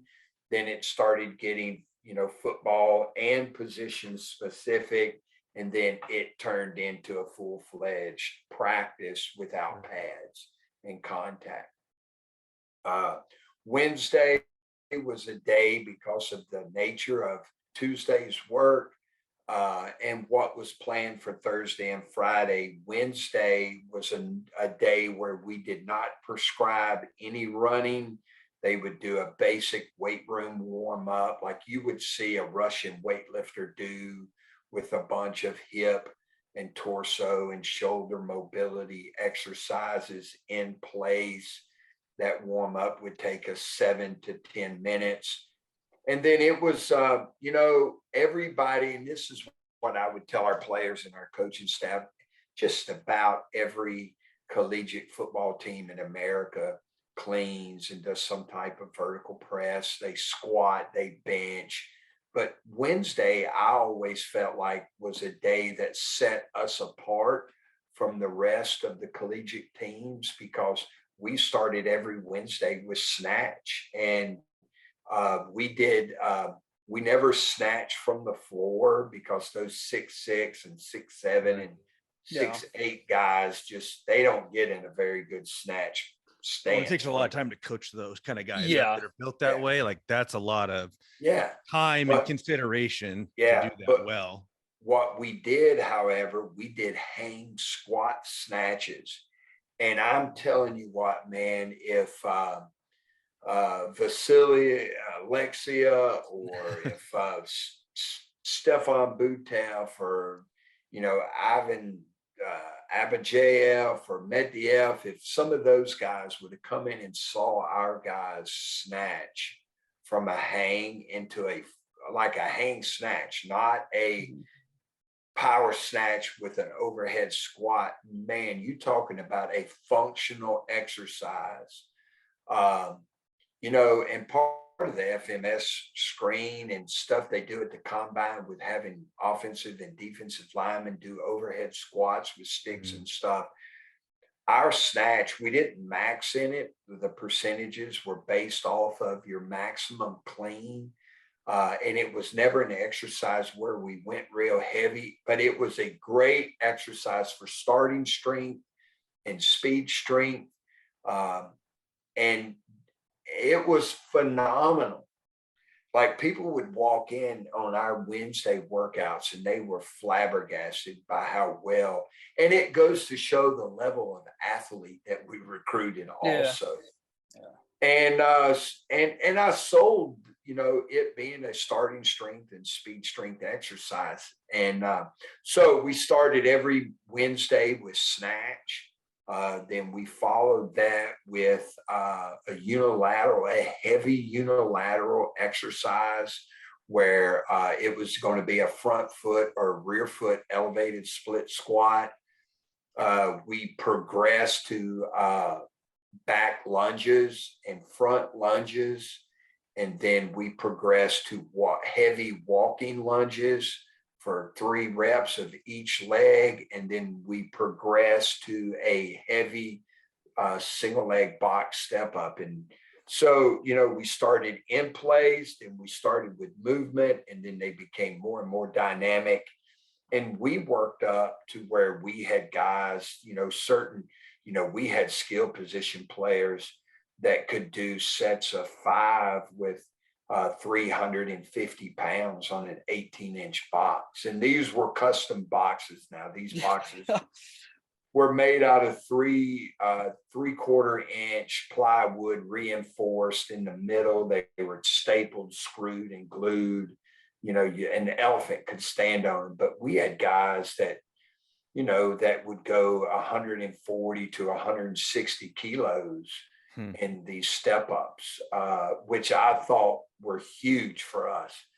After that, we would do some type of pull from the floor. Generally clean pulls. Well, we would start with deadlifts, and then we progressed to clean pulls. And then later on in our phases, we would start with clean pulls and finish with heavy singles in deadlift. And where we would have, at one time on the 2019 team, we had 20 some odd guys that all pulled over 600 pounds on our team. So we would do some. That's so great. Yeah, that's so awesome. Freak shows. That's great. I've never heard of that, and I've been in some strong, D1 level weight rooms, and that's tremendous numbers from across the board. Yeah, that's freaks. We would on our deadlift days, and we did all sumos. We had some guys that would pull conventionally, and we even had guys that we had a guy that pulled 600 pounds with double overhand grip. But did he hook it? What a bear. No hook. Oh, no that's straps. great. Yeah. Oh, that's delightful. But I liked sumo because their time under tension was very small. Yeah. And, that some of our guys would only move the bar 12, 13 inches. Sure. Now I made them carry it down. I didn't let them drop it. So we got, because eccentric strength is big for me. So I'd make them set them down, but we would do like 3 or 4 sets of 3 to 2 reps in clean pull. And then I would give them 4 or 5 singles in sumo and let them go as heavy as they want. But we had we were monitoring it with perch, so we knew, nobody would go below like 0.27 meters per second, so that's really nobody was moving the bar at 0.20 or 0.17 or 0.11, they weren't maximums. Yeah. Sure. They were safe and technique was, coached the entire time. So yeah, it was impressive to see. And then after that, we would do a hip dominant, and sometimes we would go knee dominant hamstring exercise. We also tested everybody on the Nord board Wednesday. So that was a day. So I started explaining Wednesday's workout by saying the stuff that we did on Wednesday was really good. We did heavy 1-arm dumbbell bench. We'd have guys that would end up with single arm dumbbell pressing 200-pound dumbbells, so Wednesday was a day that really set us apart. I saw that look on your face. Yeah. that looked like the same day I told a group of NFL scouts that Joe Burrow was better than Peyton Manning, and I got that same eyebrow. Yeah. But yeah, we had dumbbells. We had iron grip dumbbells that went all the way to 200 pounds. And so we would do a lot of, so Wednesday was snatch, heavy unilateral exercise, heavy single arm dumbbell bench, and then heavy pulls from the floor. And those are things that customarily, people didn't do in collegiate. Oh, for sure. No. And although our Monday and Friday days were spectacular, I always felt like our Wednesday workout was the day that set us apart from our competition. I really thought that it was a great day for us. Sure. Because they were kind of odd lifts. Collegiate football. And then Thursday was very similar to Monday. Thursday was no lifting on Thursdays. And that's another good thing about training 3 days a week. There was 2 days a week where you didn't have to rush to go run. Yeah. So Thursday was another day, although the volume was lighter on Thursday. It was a stance, start, accelerate, decelerate, max velocity day.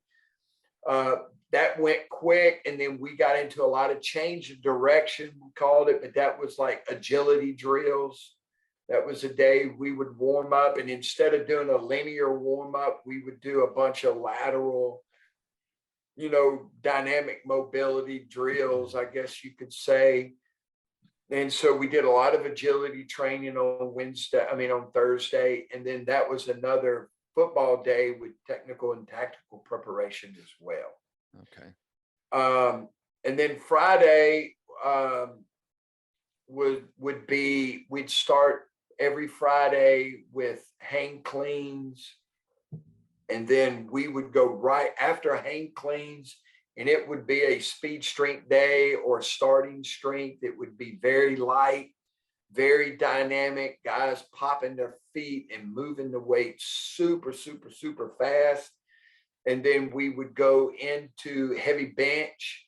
That would be our max effort day, on bench press. And then we followed that with heavy squats.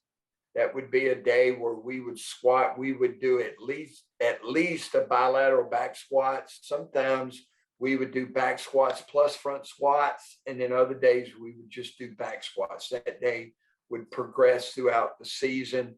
And then we would do an overhead press. And then we're either going to do a vertical or horizontal pull. Sometimes a unilateral exercise as well, like a body weight lateral lunge. Cossack squat type thing, big leg day, Friday because of the heavy squatting. A lot, and the volume never went over 3 reps in squatting, lots of singles, and we would do waves. So we would do, we would start with, the first rep that we counted, we'd go 70, 80, 90. And sometimes we would, hit a PR and squat. And then we would go down and do a couple of doubles or triples at 70%, and then go 80, 90 and set another PR and squat, kind of Bulgarian segment training. But those squats were heavily monitored by, we would have velocity stops, where we didn't allow the bar. So I'm saying they're PRs, but it would be kind of like a training max. Not a 1 RM where you're smelling. Right. Right.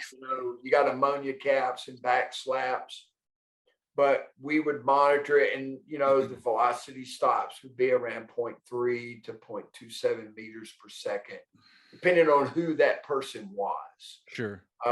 And what their last rep would be. And then sometimes we would do 2 waves, sometimes 3 waves, and our players loved it, man. And then we would either go outside and do a light tempo or some power conditioning. Like if squats were not heavy, something that we would substitute, we would still squat, but we would substitute heavy tire flips on Friday with heavy squats. So we might go up to like 80% for 3 sets of 2. And then we had some gigantic front end loader tires, those big dump truck tires that weighed 1,400 pounds. And we had probably 15 tires that ranged. The lightest was probably 385 pounds up to, 1,700, 1,800. I think we might have had one 1,800 pound tire. So we would go out and flip those tires for singles, and then do some heavy sled pushes, and call it a week. So that's kind of how the week was for us off season. So not for the average Joe. I mean, that workout is for F-350s and Lamborghini. Now, our skill position players did, their periodization, in sets and reps. So that was a piecemeal version of it that I gave you. But if there were 25 guys in the weight room, those 25 guys' workouts were all different. And I had a big staff of guys. I had anywhere from 8 to 10, 12 guys in there coaching us, from interns all the way through our full paid staff. We had a huge staff. Oh, that's good. So those workouts were highly individualized, and some guys based on, because everything was done with velocity. So if a guy couldn't hit his 80% at a certain velocity, then he didn't go over 80%. He wasn't going at 90 and 100. Sure, you have that constant auto regulation for guys. Always. I think that is a huge game changer as far as not busting a Lamborghini up and knowing like what your left and right boundaries are with a guy like that, because that's always the fear, I guess, when you're dealing with a guy that is going to be worth several $1 million or already is probably but you never want to be like, well, this guy's going to skate through and he'll go to the league no matter what. That just never sits well with me. So that's a training tool that I think is a real game changer for guys like that. And we push the envelope with interns, paid interns, and Olympic sport coaches. I'm not ashamed to say it, man. We had as many eyes on our players. Every assistant coach on my staff had their own assistant coach. So if you were one of my paid, if you were a football strength coach, you had somebody there with you all the time helping you. And sometimes, depending on the size of the group, there would be, I would have an assistant, a paid assistant football strength coach that would have 2 assistants assisting him in training our football team. And that's the only way it should be. Yeah. How can you take how can you take guys that are worth millions of dollars and stick him in a group with 25 guys and expect to get the most out of it? You know? Can't. Right. No, it's stupid. It's the dumbest rule in college football. So anyway, so we monitored that immensely. I mean, it was talked about, and I would, we had guys that were dubbed as franchise players, and those guys' velocities would be different. And so we assigned velocity. So we were a percentage-based team, but then out beside the workout, there were velocities that those guys were not allowed to go over. And, when you say velocity-based training, people think of starting strength and strength speed. But we use more velocity stops in our strength work than we did our explosive strength work. Because, guys, get hurt when they go too heavy or their technique breaks down, and so we monitored everything as closely as we could possibly, as the technology and the number of coaches that we had would allow, because the majority of our guys were guys that you had to bridle back in. Right. That's where things change. And that's another thing that very few coaches have had enough experience where, like, that's the majority. That's one of the things I see now is I deal with a lot of guys who their mental toughness greatly outseeds their physical capabilities. So whatever I tell them to do, sure as hell, like, that's what they're going to do. And you have to, that's the thing that I find myself constantly wanting to do is you got to constantly tell people to get pulled back, as opposed to my early career. It's like, no, I got mules. I need to whip them and get them going. So, we were blessed with some incredible human beings and coaches. And so we had a great time, man, and things went well. Things went real well. So that now, lastly, in season was Monday. We didn't train on Sundays. Monday was our first day in the weight room. We started every Monday with light squats. That would always tell me where those guys were physically, mentally, and emotionally. They were better Mondays after a win than they were a loss, unless it was a travel. Travel in the Southeastern Conference is rough. Yeah. So some Mondays, and we jumped on the force plate every Monday. So I had a pretty good idea. And I would have this notion of what I thought we could accomplish for the day. And after the first group came through the gym, I would change everything for the rest of the day based on what I saw. But Monday we started with light squats, and then we would do a light auxiliary bench press, and then pulls from the floor. So, and then we do some elbow work, but Monday wasn't a tough day. Now, Thursday was the primer. We would do heavy cleans on Monday. Thursday, we would go heavy cleans, heavy bench, and a heavy unilateral leg exercise. And then we would do a hip and knee dominant hamstring work and test them on the Nord board again. So we tested our guys once a week on the Nord board.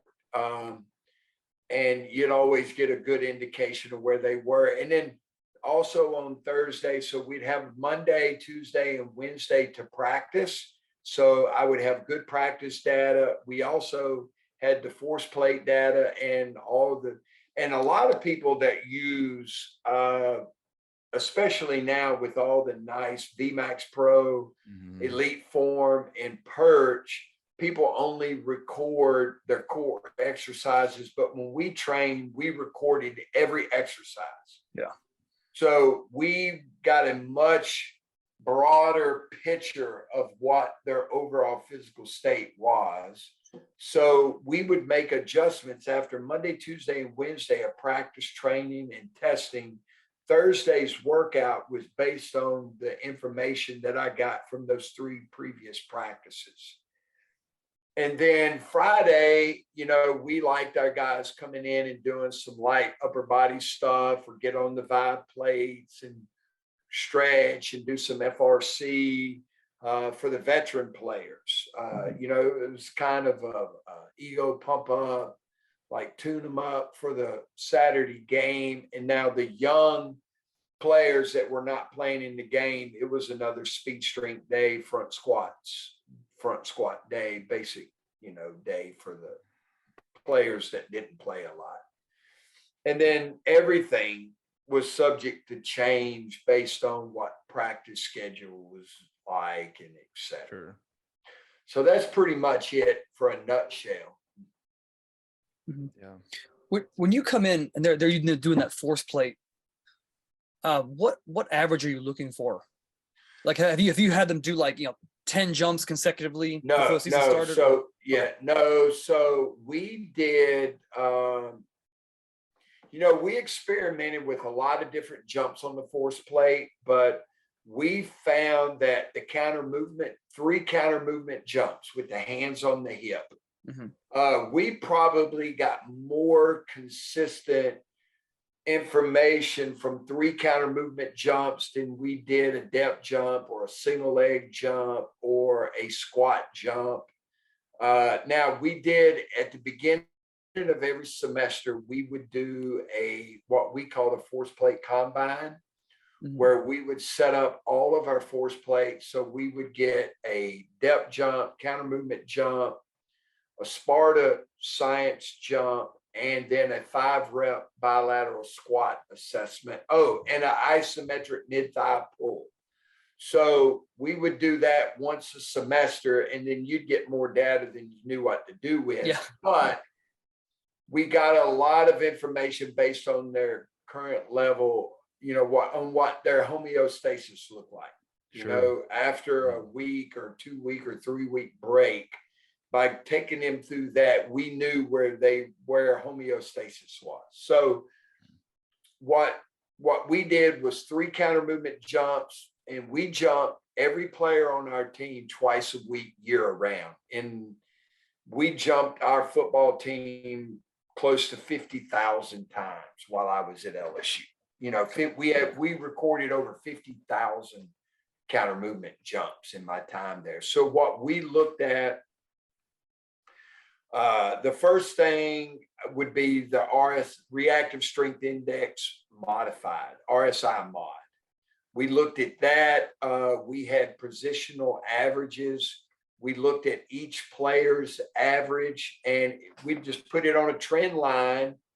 And if we saw a 3-day trend or a reduction in 10% over their last jump, then we started digging into them individually to see what it was. So we looked at and these were what we would look from in each jump. We broke down RSI mod, their jump height, their peak power divided by body weight, because the linemen always had more peak power, produced more peak power because of body mass. So we would break it down and look at it, by body weight. We looked at concentric impulse, eccentric rate of force development, eccentric braking, eccentric duration, eccentric impulse, force at zero velocity, and then the impulse ratio, the ratio between concentric and eccentric impulse.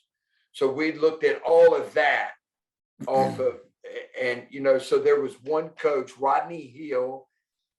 Before that, it was Connor Neighbors, and before that, it was me.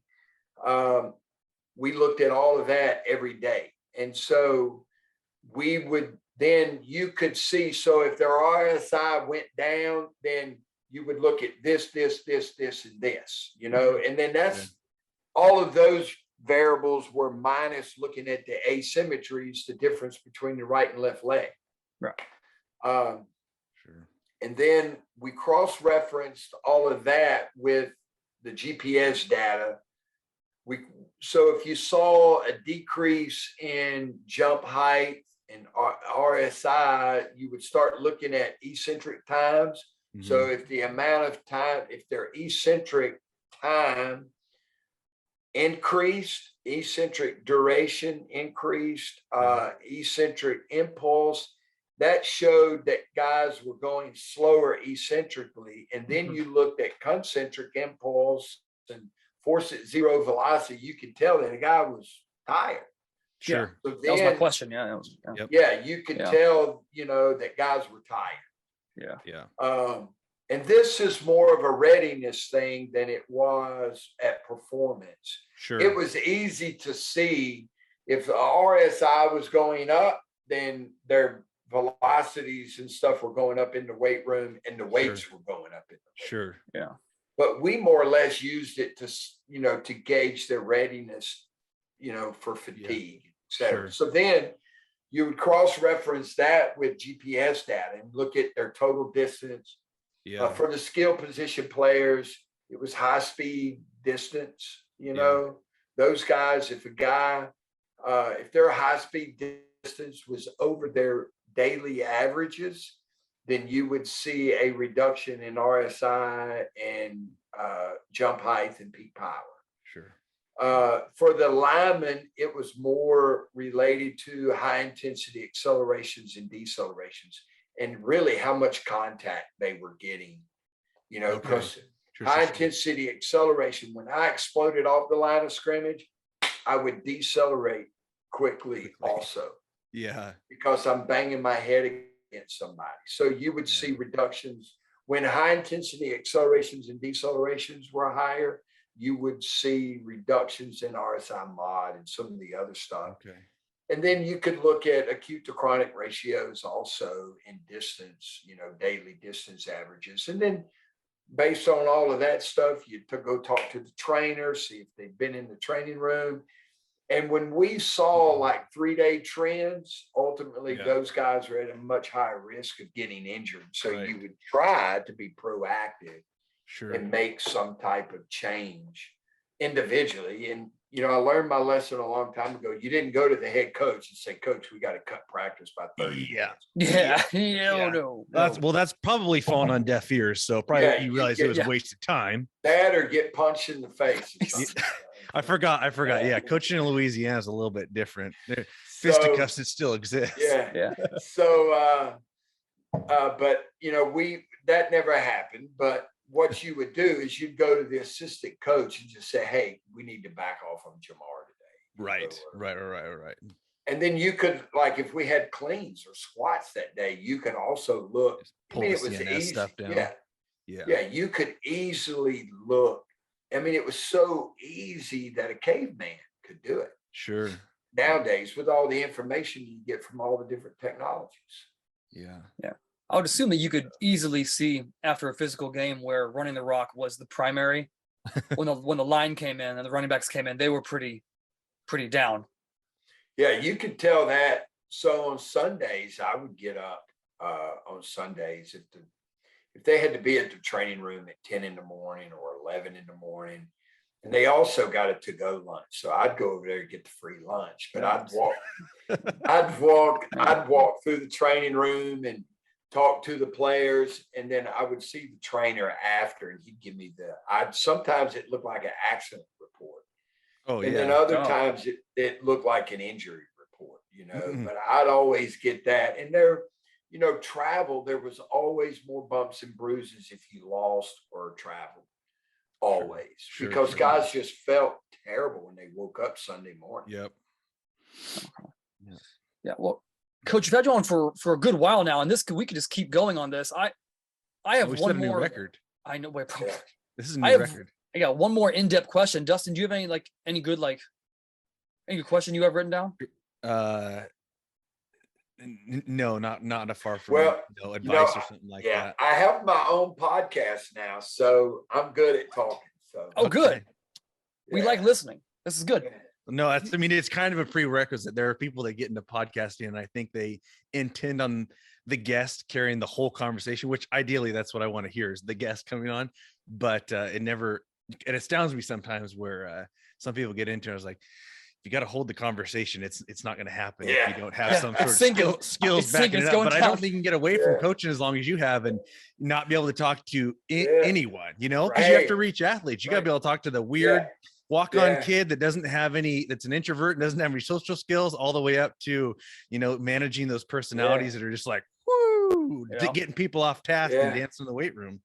Yeah. And, you know, I love strength and conditioning. Like I'm addicted to it. And there's not a day that goes by that I don't sit in the guest bedroom and stare at my computer for 4 hours. I mean, it's all I've done since, so much information.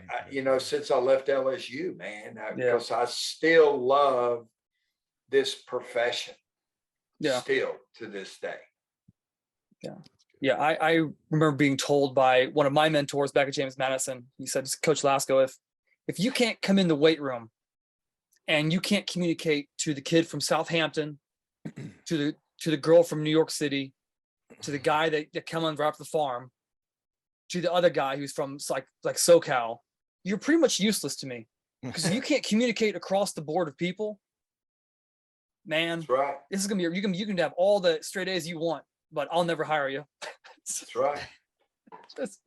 So my last one big question would be, when you're prepping these guys to stay for pro day, now naturally in the last especially 2 decades, a lot of guys go to outside institutions like an Exos or a private facility to train for the pro day. But when you're training those guys for their pro day and you have X amount of weeks to get them ready for it, and you know what the test is going to be, you just gotta give them the answers.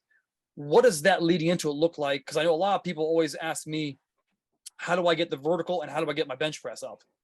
And then every once in a while I'll get a 40-yard question. But what does that look like for you when you're plotting them through that?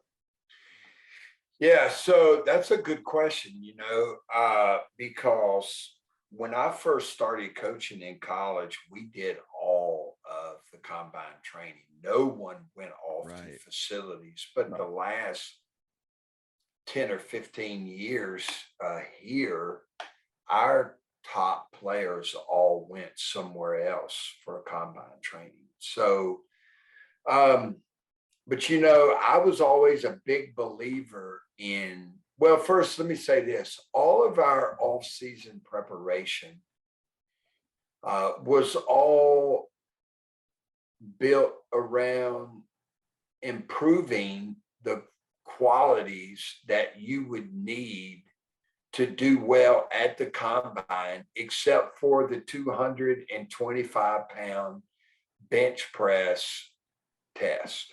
Mm-hmm. So I was always, why don't you stick to doing what we're doing here? Mm-hmm. And then we'll work on the 5-10-5, the L drill, and the 225 rep test.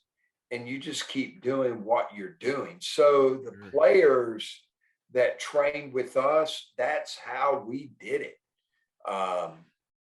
We trained just like they trained the entire time they were at LSU, and they trained in the same group that the rest of their positional, players trained in.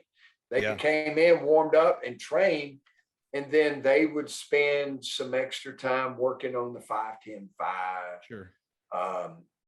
And the 225. So Gary Frank, I don't know if y'all know who Gary Frank is, but Gary Frank is a local.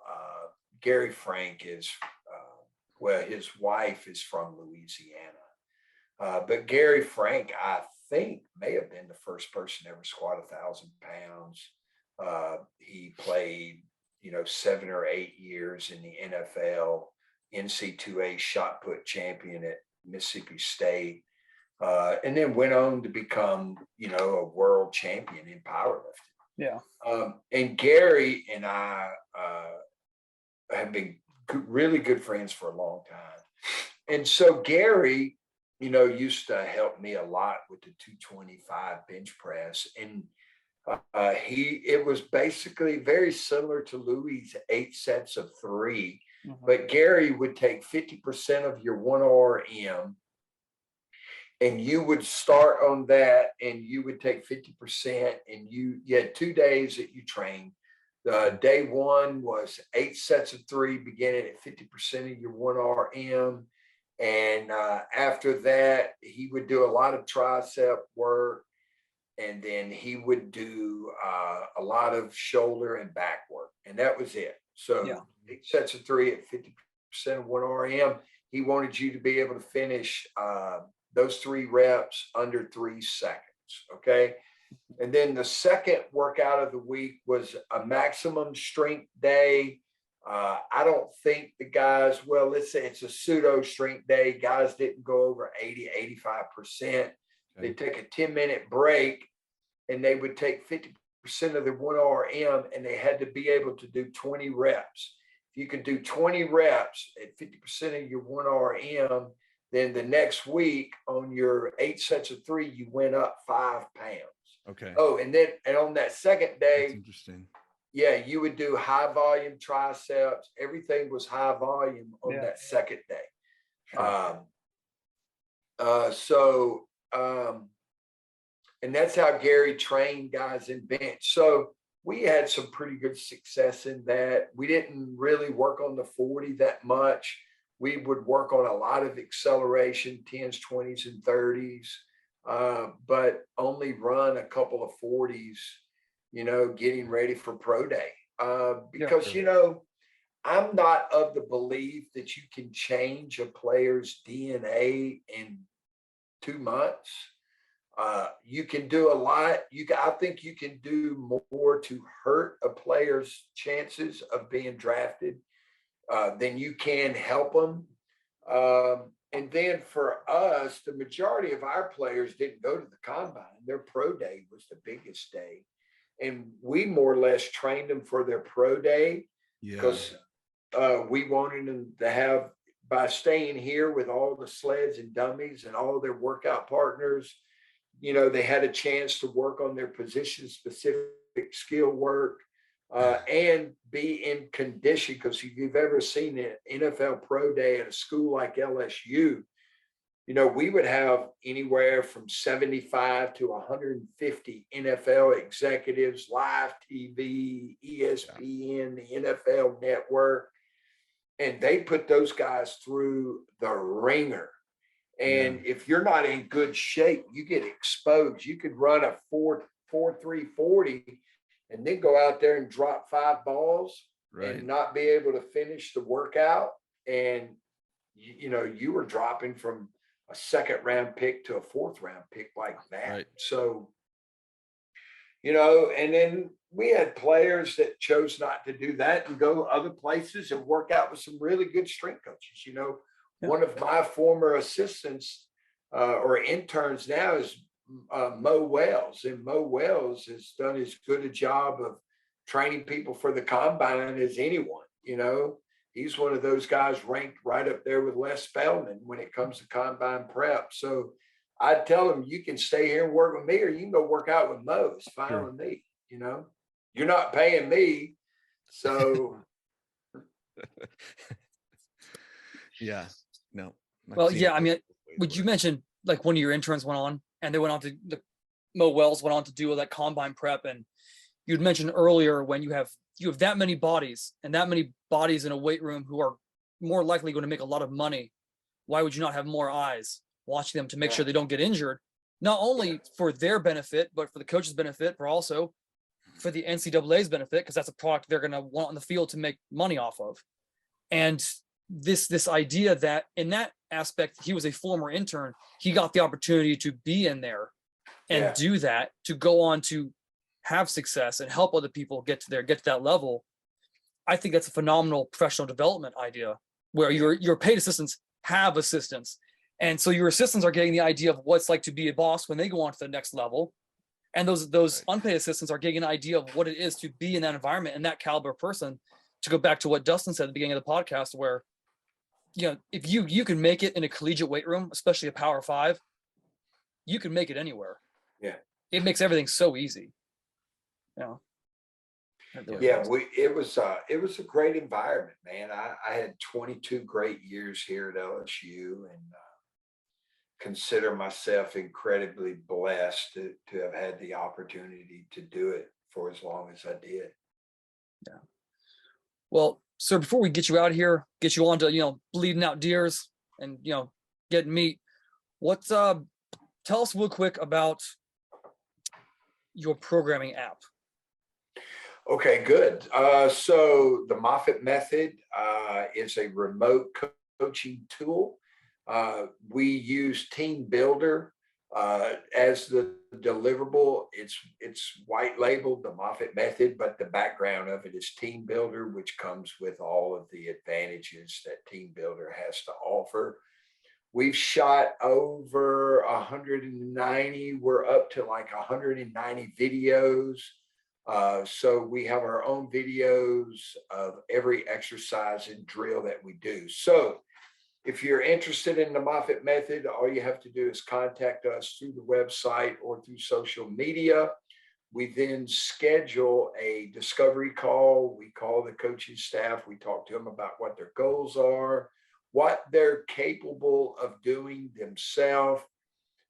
One of the most important things is what type of weight room equipment do you have, how much space, how much time you want to devote to training, what days of the week. And then we take all of that information and then we call back. We do a presentation. Here's what we can do for you. These are some changes that you're going to have to make in order to do that. And if they choose to sign up, we are a subscription-based company. If they choose to sign up with us, which we want everyone to take advantage of it, we assign that school or institution or training facility, because we're not just limited to schools or football teams. We've had individuals that have been really interested in it as well. Mom and dad are giving them away as Christmas gifts and birthday gifts, So then after they sign their subscription, we assign a remote coach who then takes and here's what I like about it. We take the coaching staff, the head football coach or head basketball coach, the administrators, the athletic trainers, we take them through an onboarding process where we teach them how to use the app. Then we take all of the athletes that are going to use it. It's best if the school sends us a CSV file with age, height, any current testing information that you have, the position that they play. We enter all of that in, and then our goal isn't to replace anyone. Our goal is to write the programming, coach the coaches, and coach the athletes on how to implement the Moffitt method of training that I've spent 34 years of developing. And then every night, now the coaches have control over this.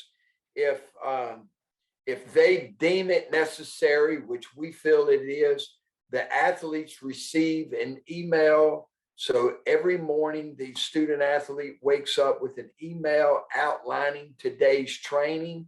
It's also updated on their cell phone, on the app. So the athletic trainer, the administration, head coach, assistant coaches, and every athlete knows days or weeks in advance what they're going to do each day of the week. Then let's say you have a big TV in the weight room, and there's also a printable version. Let me back up. There's a printable version of this program each day. But if you're in the weight room, you have a big screen TV, before the workout, the coach could have the whole group up there looking at the TV. Sure. And with his clicker, he can go through each exercise and offer examples in just minutes. He can run through the whole workout. Here's what we're going to do today. Take the team out. We do all the warm-ups, lifting, running, speed improvement drills, conditioning. We also have our RPEs and a wellness questionnaire that they can fill out each day as well. So we've tried to leave no stone unturned. And I think I covered everything. That's about it. But It's for all sports, individuals, high schools, any institution. I'm hoping to sign a collegiate baseball team today. And if we get this will be huge. It's a really good collegiate baseball team. So we're hoping to sign them today. As a matter of fact, I'm waiting to hear back on that one. Individuals, one-on-one, you name it, we can do it. Well, that sounds incredible. Like, I'm not trying to box it in or anything, but that sounds unbelievable for high schools. Yeah, that sounds. Yeah, because let's say, for instance, you're an off. Here's where the advantage is. Let's say you're a head football coach. You hire an offensive line coach. He's your strength coach for 3 years. Then that guy gets a job and goes off. You not only lost your offensive line coach, but you lost your strength and conditioning coach and your history teacher as well.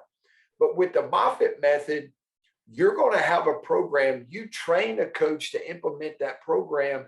And then when that coach leaves, it's a lot easier to go out and hire another offensive line coach who can run the weight program, and your training philosophy does not change. Right. And then it frees up that position coach or the head football coach to continue to focus on football and academics. And we just take the strength and conditioning off your hands. Now, all of the stuff that we do with input from the school. But our goal is to take all of that off the coach's hands. Let us do it. We'll train you to implement it. And you get the best of both worlds. And it's 52 weeks out of the year. Right. So when your kids are on vacation, or if you're on spring break or fall break or summer break, you have training that's going to your players, and there's no excuse for not knowing what's going on. Right. So you're not taking anything away from these coaches. You're trying to empower them. Yeah, that's empowering, because what are they typically doing at that level, especially? Yeah. They're just copying something out of a textbook or whatever they read on online.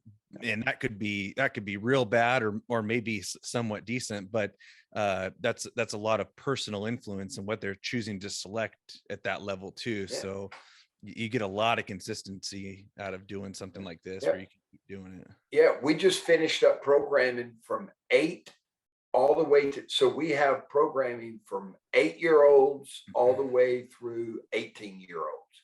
So most programs, I have this thing I call 3 weeks, 3 months, 3 years.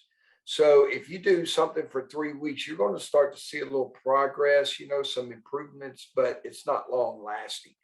You train for 3 months, now you're starting to make some changes. Yep. But our goal is to have people train with us for a minimum of 3 years so that we can develop some long-term adaptations that are going to make a significant difference in your playing and professional, collegiate and professional careers. Yeah, that's awesome. If I can make a suggestion that you probably need to go with is we need to be able to find the Moffitt Method playlist on Spotify that coincides. Yes, Metallica and Guns N' Roses. I want to be able to scroll through here and get the correlating playlist that goes along with my my squat day. Yeah, that's right. So, Coach, is there anything you want to say to anyone before we sign off real quick, and just like up and coming? Well, so check out our podcast. We didn't launch them during the holidays, but our first 2, we had Coach Brian Johnson from Cal, Coach Brandon Herring from at Trussville High School in Trussville, Alabama. This week is going to be Eric Donoval from the University of Wyoming. That will be broadcast on Wednesday of this week. So check out the Moffitt Method podcast on Apple. I don't know if we're on Spotify, but or you can go to our website, themoffittmethod.fit. Check out everything that we have to offer there, and or just come on and say hello, and reach out to us on social media. We're on Instagram, Twitter, and Facebook.